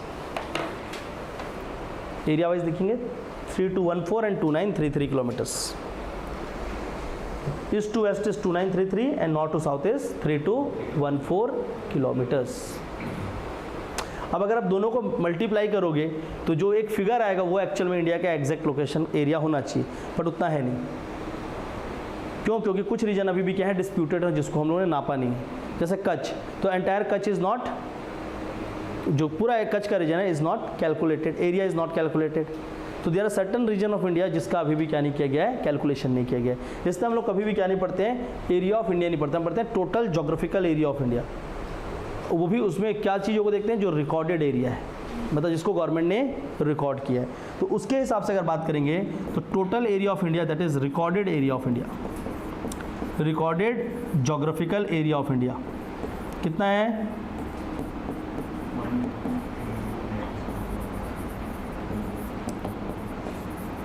कितना एरिया है इंडिया का, कितना मिलियन एरिया है, 3.2 मिलियन स्क्वायर किलोमीटर या 32 million. What is the area of India, 3.2 million square kilometres, ठीक है। सो 3.2 million square kilometres.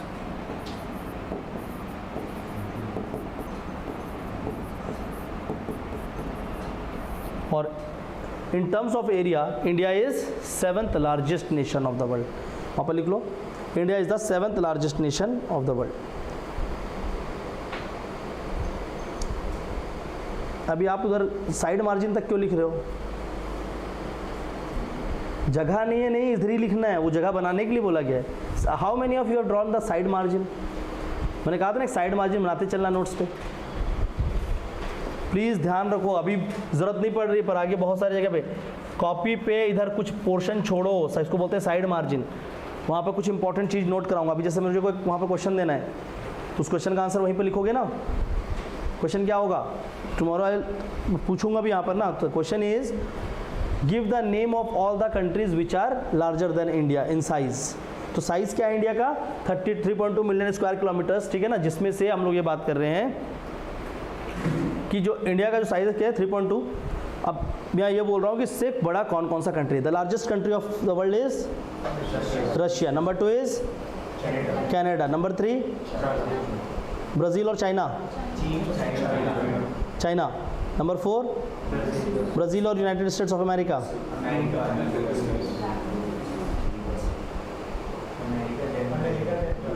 हाँ America then Brazil, ABC और CAB,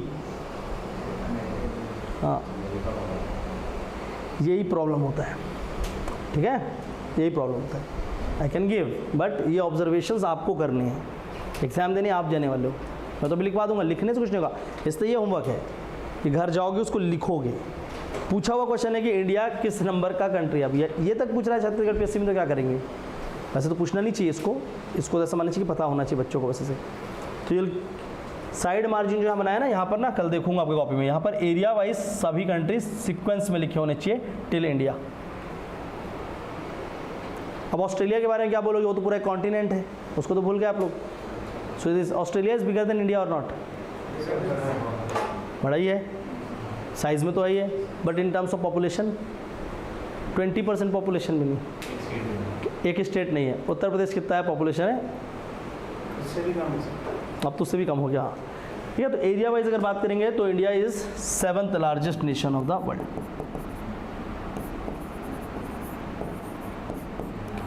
seventh largest, largest, biggest, longest, ये तीनों में डिफरेंस पता है? मैं देखता हूँ आंसर में कोई बिगेस्ट लिख देता है, कोई लार्जेस्ट लिखता है, कोई लॉन्गेस्ट लिखता है। ये तीनों को अलग अलग स्पेसिफिकली यूज़ करना होता है, ठीक है ना, लार्जेस्ट, बिगेस्ट एंड लॉन्गेस्ट, एक नहीं होते सब कुछ। चलो, तो फर्स्ट ऑफ ऑल हमें क्या पता है, एक्सटेंशन के बारे में ये सारा नॉलेज मिलता है इंडिया पे कि north to south, east to west किस तरीके से और यहाँ पर क्या इशूज़ है। तो this is the first thing.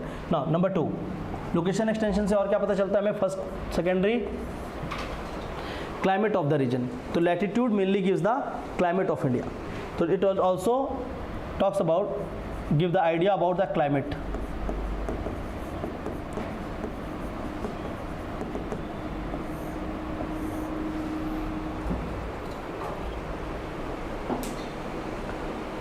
Put a dash and write the latitude of an region, the latitude of an region, the latitude of an region directly indicates the climate, directly indicates the climate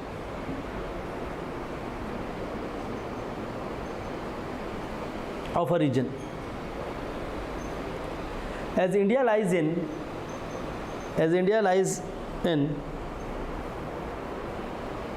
majorly the tropical and subtropical region, our climate is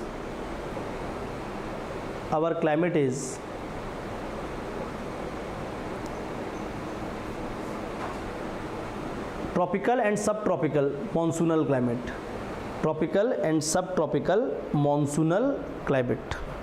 तो India का climate कैसा है? Tropical and सब tropical monsoonal climate. अभी monsoon क्यों है वो बाद में हम लोग समझेंगे। Monsoonal climate, for stop.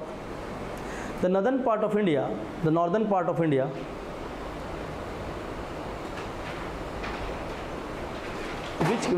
which falls in the temperate belt, which falls in the temperate belt has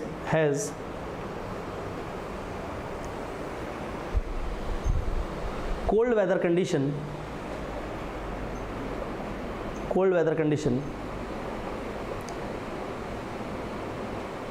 than the other region of India.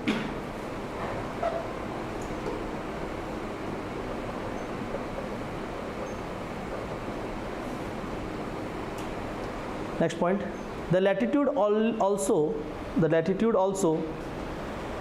influences the diurnal temperature.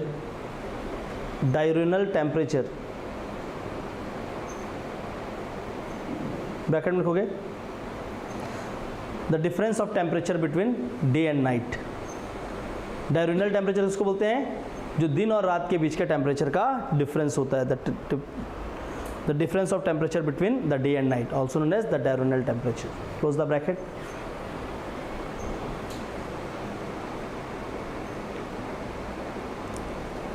तो लैटिट्यूड कैसे इन्फ्लुएंस करेगा? फॉर एग्जाम्पल लिखो, for example the diurnal and the seasonal temperature in Kerala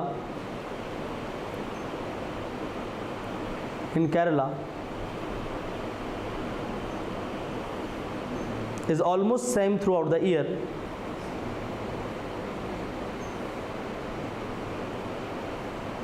However in Ladakh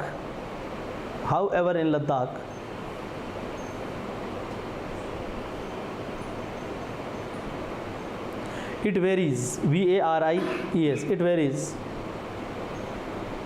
bracket लिखो, diurnally, DIRUNALLY, diurnally dash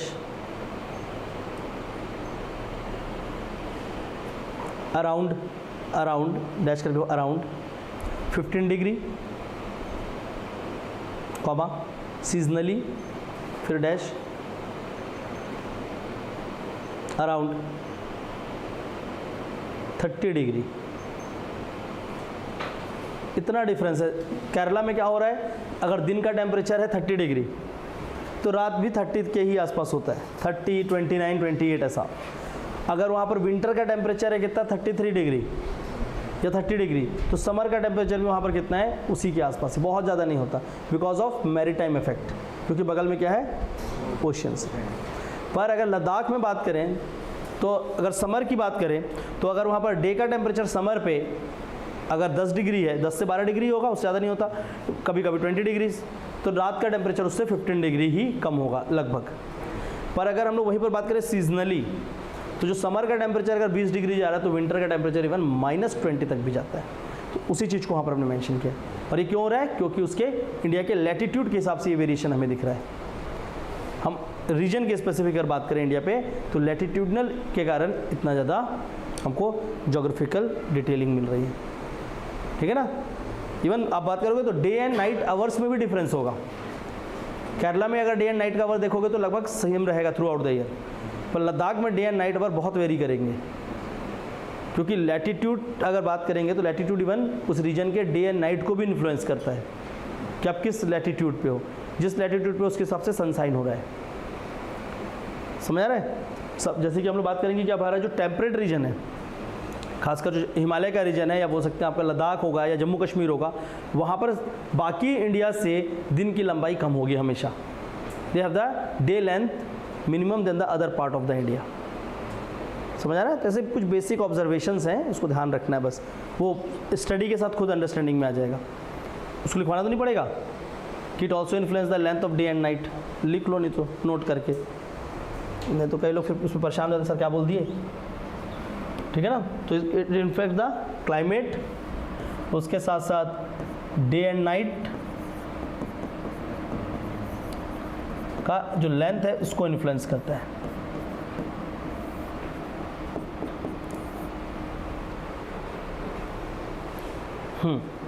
location and extension और क्या difference create कर रहा है, लैटिट्यूड एंड लॉन्गिट्यूड बताइए। तो उसने क्लाइमेट बता दिया, क्लाइमेट के साथ साथ क्या बता दिया, इंडिया के एक्सटेंशंस के बारे में नॉलेज देता है। उसके बाद मैंने बताया क्लाइमेट के अंदर बहुत सारे एस्पेक्ट्स। हाँ, और क्या इन्फ्लुएंस करेगा, very good, vegetation of an area, it will also influence the vegetation, it also influences the vegetation of an area as the vegetation is an outcome of climate of a region.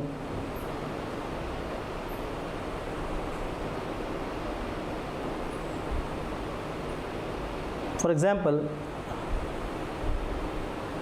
the latitude closer to the equator, the latitude closer to the equator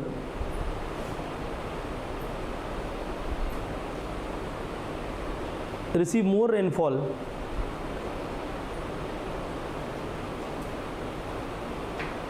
and has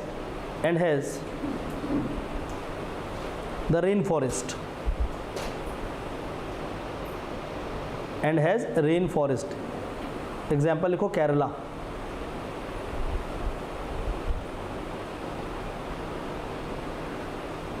but the higher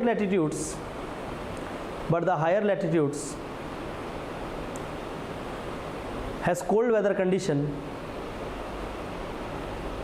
and lesser rainfall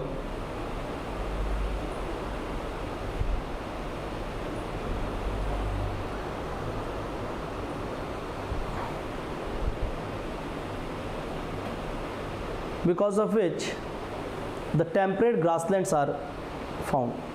Because of which the temperate grassland are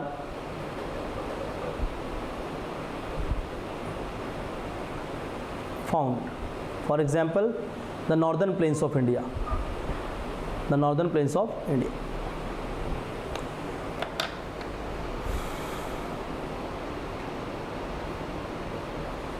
See what we are doing. अभी हम लोग करके ये जो sentence में लिखवा रहे हैं सारे सेंटेंस को समझना है आपको, इसलिए नहीं कि बस उसको याद करना है, इसलिए भी कि वो आपके राइटिंग स्किल्स में काम आएंगे। What I have done in both the lines, I have explain the things and given you the examples. See जब आप पीएससी और ऐसे एग्जाम्स को दे रहे हैं तो one thing is very clear to you, कुछ भी बोल के नहीं जा सकते, what you will say it must be substantiated with the example. आप जो बोलते हैं उन्हें तथ्यों से प्रमाणित करना ज़रूरी है। जीवन में ऐसे ही कुछ भी नहीं कह देना है, जो आप कहते हो उसके पीछे कुछ ट्रू फैक्ट्स होने चाहिए। So what I have said I have also given the examples, कि वो जो चीज़ें बोल रहे हैं वो चीज़ें क्या हैं, बिल्कुल राइट मैनर में वो सही जगह पे प्लेस्ड हुए। क्लियर है? सो this is about the vegetation. तो ये वेजिटेशन को इम्पैक्ट करता है, ये एक्सटेंशन एंड लोकेशन के बारे में बात करता है, ये हमारे किस चीज़ों को इम्पैक्ट करता है, क्लाइमेट को इम्पैक्ट करता है। इसके बाद सिंपल सी बात है, जैसा क्लाइमेट है, जैसा वेजिटेशन है, उसके हिसाब से कहीं ना कहीं हमारी कल्चर और ह्यूमन हैबिटेशन को भी इम्पैक्ट करेगा। तो it will directly impact the human habitation and culture of a region।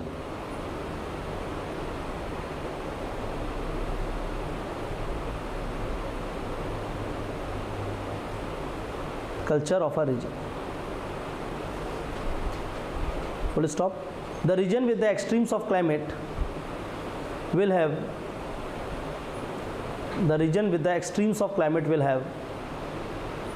lesser human habitation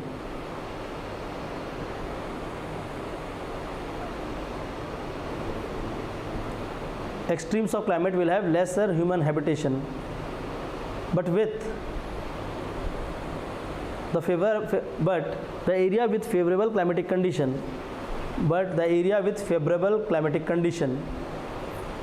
will have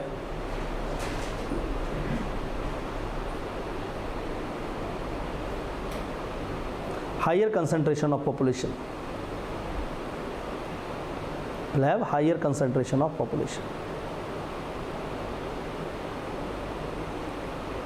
जैसे कि कम कहाँ पर है, लद्दाख में, और ज़्यादा कहाँ पर है, नॉर्दर्न प्लेन्स पे है, क्योंकि वहाँ पर क्लाइमेटिक कंडीशन ज़्यादा अच्छा है। और एक्सट्रीम्स ऑफ कंडीशन वहाँ पे है, Andaman and Nicobar extremes of condition, वो एकदम इक्वेटर के बगल में है, बहुत बारिश हो रही है, तो वहाँ पर लोग ज़्यादा जाकर क्या नहीं कर रहे हैं, रह नहीं रहे हैं। तो जितना हार्श क्लाइमेटिक कंडीशन होगा, एक्सट्रीम्स में होगा, उतने कम लोग होंगे, और जितना बेटर क्लाइमेटिक कंडीशन होगा उतने ज़्यादा लोग वहाँ पर आके रह रहे होंगे। तो ह्यूमन हैबिटेशन डायरेक्टली इम्पैक्ट होगा। और जैसे ह्यूमंस का हैबिटेशन है क्लोज ग्रुप में, अगर वो कम ह्यूमंस हैं तो ज़्यादा साथ में रहने का प्रयास करते हैं, और बहुत ज़्यादा हैं तो वो अलग अलग होने का प्रयास करते हैं। इसलिए आप देखोगे कि ट्राइबल वगैरह में कल्चर होता है, अर्बन एरिया का कोई कल्चर नहीं होता, उसको अर्बन कल्चर बोलते हैं, जहाँ पर कोई किसी से नहीं बात करता। पर वहाँ पर क्या होता है, वो एक फेस्टिवल बनाकर आपस में एक साथ आने का कोशिश करते हैं, because they are minimum in number, so they have to live together, but we are more in number, so we have to live separately. हम अगर टुगेदर आने लगे तो सुबह से शाम हमारा ऐसे निकल जाएगा, हेलो हेलो हेलो हेलो करते करते ख़त्म रात। अगर मैं बिलासपुर में निकल जाऊँ सबको हेलो बोलने तो क्या होगा, मेरा हर दिन उसी में हेलो बोलने में निकल जाएगा, वो भी सबको बोल नहीं पाऊँगा। पर एक छोटे से गांव में सुबह निकलते हैं, चाचा नमस्ते, मामा नमस्ते, और ख़त्म हो जाता है। आधे घंटे में सबको पूरे गांव को बोल देते हैं, पूरे गांव वाले आपको जान रहा होगा, बिलासपुर में एक गली वाला आपको नहीं जान रहा होगा। ये होता है ना। सो ये एक्चुअल में ये ज्योग्राफी है, ये वो उस जगह की लोकेशन है, उस जगह की लैटिट्यूड और लॉन्गिट्यूड का इम्पैक्ट है। ठीक है, ये तो बहुत छोटी सी बात अभी कर रहे हैं। अभी आप जब इसको लार्जर एस्पेक्ट से पढ़ने जाएंगे तो समझ आएगा कि कल्चर और हिस्ट्री तक में ज्योग्राफी का क्या इम्पैक्ट है। यहाँ तक क्लियर है? Okay, so this is about the location and extension. Write down the question.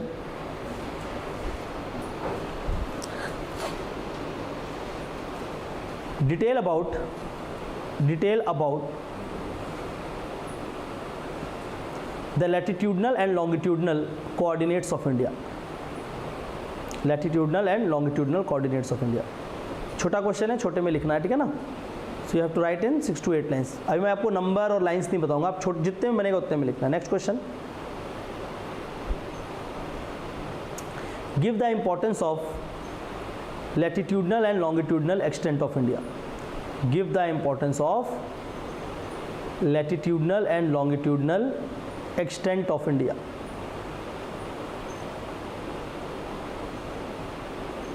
Extent of India. C. सबको डेट दिया गया है, कॉपी कब सबमिट करना है। न्यू वंस प्लीज़ ध्यान रखेंगे जो नया है। So you will take the copy, answer writing copy Bilaspur S Academy, ठीक है ना, वो हमारी एक आंसर राइटिंग कॉपी है, मिल जाएगी मार्केट पे, वो आप लोगे। उस कॉपी पे उसको एक सेपरेटली आप अलग से कॉपी बनाओगे, वो होगा आपका एक आंसर राइटिंग कॉपी। अभी जो हम कर रहे हैं वो क्या है, वो है class notes. We have class notes and then we will have answer writing copy. ठीक है, इस कॉपी पे ये जो क्वेश्चंस दे रहा हूँ, इन क्वेश्चंस को डे 1 से लिखते हुए चलो। This is the day 1 class, तो आज से ही लिखते हुए चलोगे।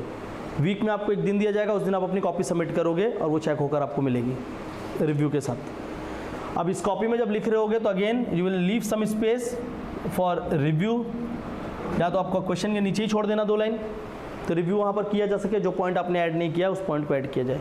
For the next 2 weeks I will not give any solutions, मैं किसी भी तरीके का आंसर नहीं बताऊंगा यहाँ से। आई जस्ट सी कि आप पहले लिखते कैसे हो, इसको आपको अपने से लिखना है, उसके बाद मैं सॉल्यूशंस भी बताते हुए चलूँगा। नाउ फर्स्ट थिंग तो ये है कि आप क्या करोगे, एक सेपरेट आंसर राइटिंग कॉपी बनाओगे, इसमें चलेंगे और ये रेगुलर चेक कराते हुए चलोगे। Point number 2, whatever you will write in your answers it must be limited to your class notes only. इधर नेट से आंसर खोज के लिख के नहीं लाना, मैं काट के उसको ऐसे काट दूंगा। We are studying a notes, so we will go with that notes only. अभी आपने पढ़ा, इसी से आंसर बनाना है। इससे क्या होगा, चीज़ें कंसोलिडेट होंगी, अंत में आपको बहुत आसान हो जाएगा कि आपके सिर्फ 2 नोट्स होंगे और इससे आप एकदम एग्जाम निकाल के चले जाओगे। If you will find the books, अब इसके लिए आप बुक्स खोल कर बुक्स पढ़ना स्टार्ट कर दोगे, वो आपके लिए बहुत एक हेक्टिक जॉब हो जाएगा।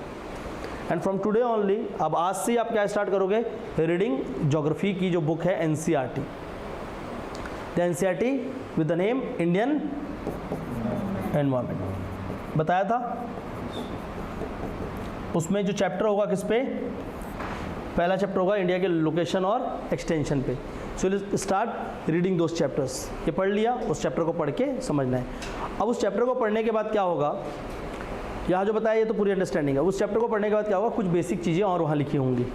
Don't bother too much about कि ये भी लिखा है सर ने नहीं बताया, वो सब नहीं करना है। इवेंचुअली मेरे क्लासेस में ऐसा होगा कि विथ टाइम अलग अलग क्लास में वो चीज़ें वहाँ पर रखा जाएंगी जिनको जहाँ रखाना है। बुक्स में लिखे रहने दो। अब बुक में क्या करना है आपको, जो भी एनसीईआरटीज़ पढ़ोगे उसको अपने नोट्स में मत उतार देना। बुक की रीडिंग करनी है, बुक को रीडिंग करने के बाद पीछे एक्सरसाइज का क्वेश्चन देख लेना क्या है, काइंड ऑफ ऑब्जेक्टिव थिंग्स, और उसके बाद बुक में भी एक हाइलाइटर ले लो। हाइलाइटर समझते हैं, उसको हाईलाइट कर देना जो आपको लग रहा है कि ये पॉइंट इंपॉर्टेंट है। वहाँ पर हर चीज़ अभी आपको इंपॉर्टेंट लगेगा।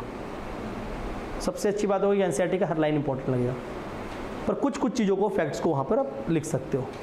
या तो क्या करेंगे, स्टिकी नोट्स आते हैं, पता होगा, उसको अपने बुक के उस पेज में चिपका देना, पूरा पेज पढ़ना, तो उसके से 3 या 4 फैक्ट मिलेंगे, वो 4 फैक्ट को वहाँ लिख देना अगर आप चाहोगे तो। नहीं भी चाहते, आपका नोट्स में सब कुछ है, और नोट्स इवेंचुअली आपको सारी चीज़ दे देगा। अंत में मैं सब कुछ वहाँ पर क्लब कर दूंगा। कभी कभी बुक की आदत ये भी होती है कि वो एक ही जगह में सब चीज़ को लिखने का कोशिश करता है कि वहीं पर मैं क्लाइमेट भी बता दूँ, वहीं सब बता दूँ, मिनरल सब वहीं पर ला दूँ। हम लोग ऐसा नहीं करेंगे, हम उसको टॉपिक बाय टॉपिक लेके चलेंगे, है ना। तो प्लीज़ रीड दिस बुक, इस बुक को रीड कर ही लेना और अच्छे से करना है पूरा मेरे साथ साथ। जो जो चैप्टर्स मैं पढ़ाते चलूँगा उसके साथ साथ उससे रिलेटेड चैप्टर्स को पढ़ते चलना। This year all the questions of geography, खासकर इंडियन ज्योग्राफी इन प्रीलिम्स, जितने भी क्वेश्चन आए सारे के सारे क्वेश्चन इस किताब से आए। उसके एक ही चैप्टर से आ गए थे वैसे तो, लास्ट ईयर भी हुआ, तो सारे के सारे जितने भी क्वेश्चन आए हैं इसी बुक से आए हैं। एंड ट्राई टू फाइंड इसके, अभी अब देखा ना मेरे को एक बार एनसीईआरटी कल लाकर, कि जो इसके पहले वाली एनसीईआरटी थी वो ज़्यादा डीप थी। मेरे ख्याल से अभी जो नई एनसीईआरटी आ गई उसमें कुछ नहीं लिखा है। एक नई एनसीईआरटी आई है ना ज्योग्राफी की, तो जो न्यू एनसीईआरटी अभी अभी आई है, जो न्यू एजुकेशन पॉलिसी के अंदर वाली, वो बहुत वीक एनसीईआरटी, उसकी जस्ट पहले वाली अच्छी थी। तो कोई एक लेके आएगा एनसीईआरटी, पहले जाके जो भी मिल रही है उसको पढ़ो, जिसके पास नहीं है वो दूसरी वाली एनसीईआरटी मैं देखता हूँ कैसे अरेंज होगा इधर वे, मैं या तो फिर मैं उसको स्कैन करके आपके ग्रुप पर डलवा दूँगा, ठीक है। पर मेक श्योर कि आप डेली बेसिस में एनसीईआरटी के उस चैप्टर को पढ़ लो साथ साथ। अभी इजी है चीज़ें, कर जाओगे। यही चीज़ मैं आपको बोलूँगा दिसंबर में करने, तो आप नहीं कर पाओगे। तो बेटर है कि अभी एडवांस में कर लेंगे, हमारे नोट्स को देख लेंगे, इससे आपको कॉन्फिडेंस ही आ जाएगा कि हमारे नोट्स में सब चीज़ें तो लिखी हुई है और कुछ एक्स्ट्रा फैक्ट्स यहाँ पर हैं। And sometime you will file कि एनसीईआरटी में बहुत कुछ नहीं लिखा है और हमारे नोट्स में बहुत ज़्यादा लिखा है उससे, जब हम लोग एडवांस टॉपिक्स पढ़ना स्टार्ट करेंगे। तो इसको क्या करेंगे आप लोग, कंप्लीट करेंगे। सो this is about the location and extension of India. Tomorrow will start with the borders of India. Okay, so this is all for today, and those who are watching online in other platforms like YouTube and Facebook or the Instagrams, So this we have started with the new separate batch for English medium. If you want to enroll, you can enroll with us. And उसके लिए आप directly जो numbers नीचे आ रहे हैं उस numbers पे contact कर सकते हैं.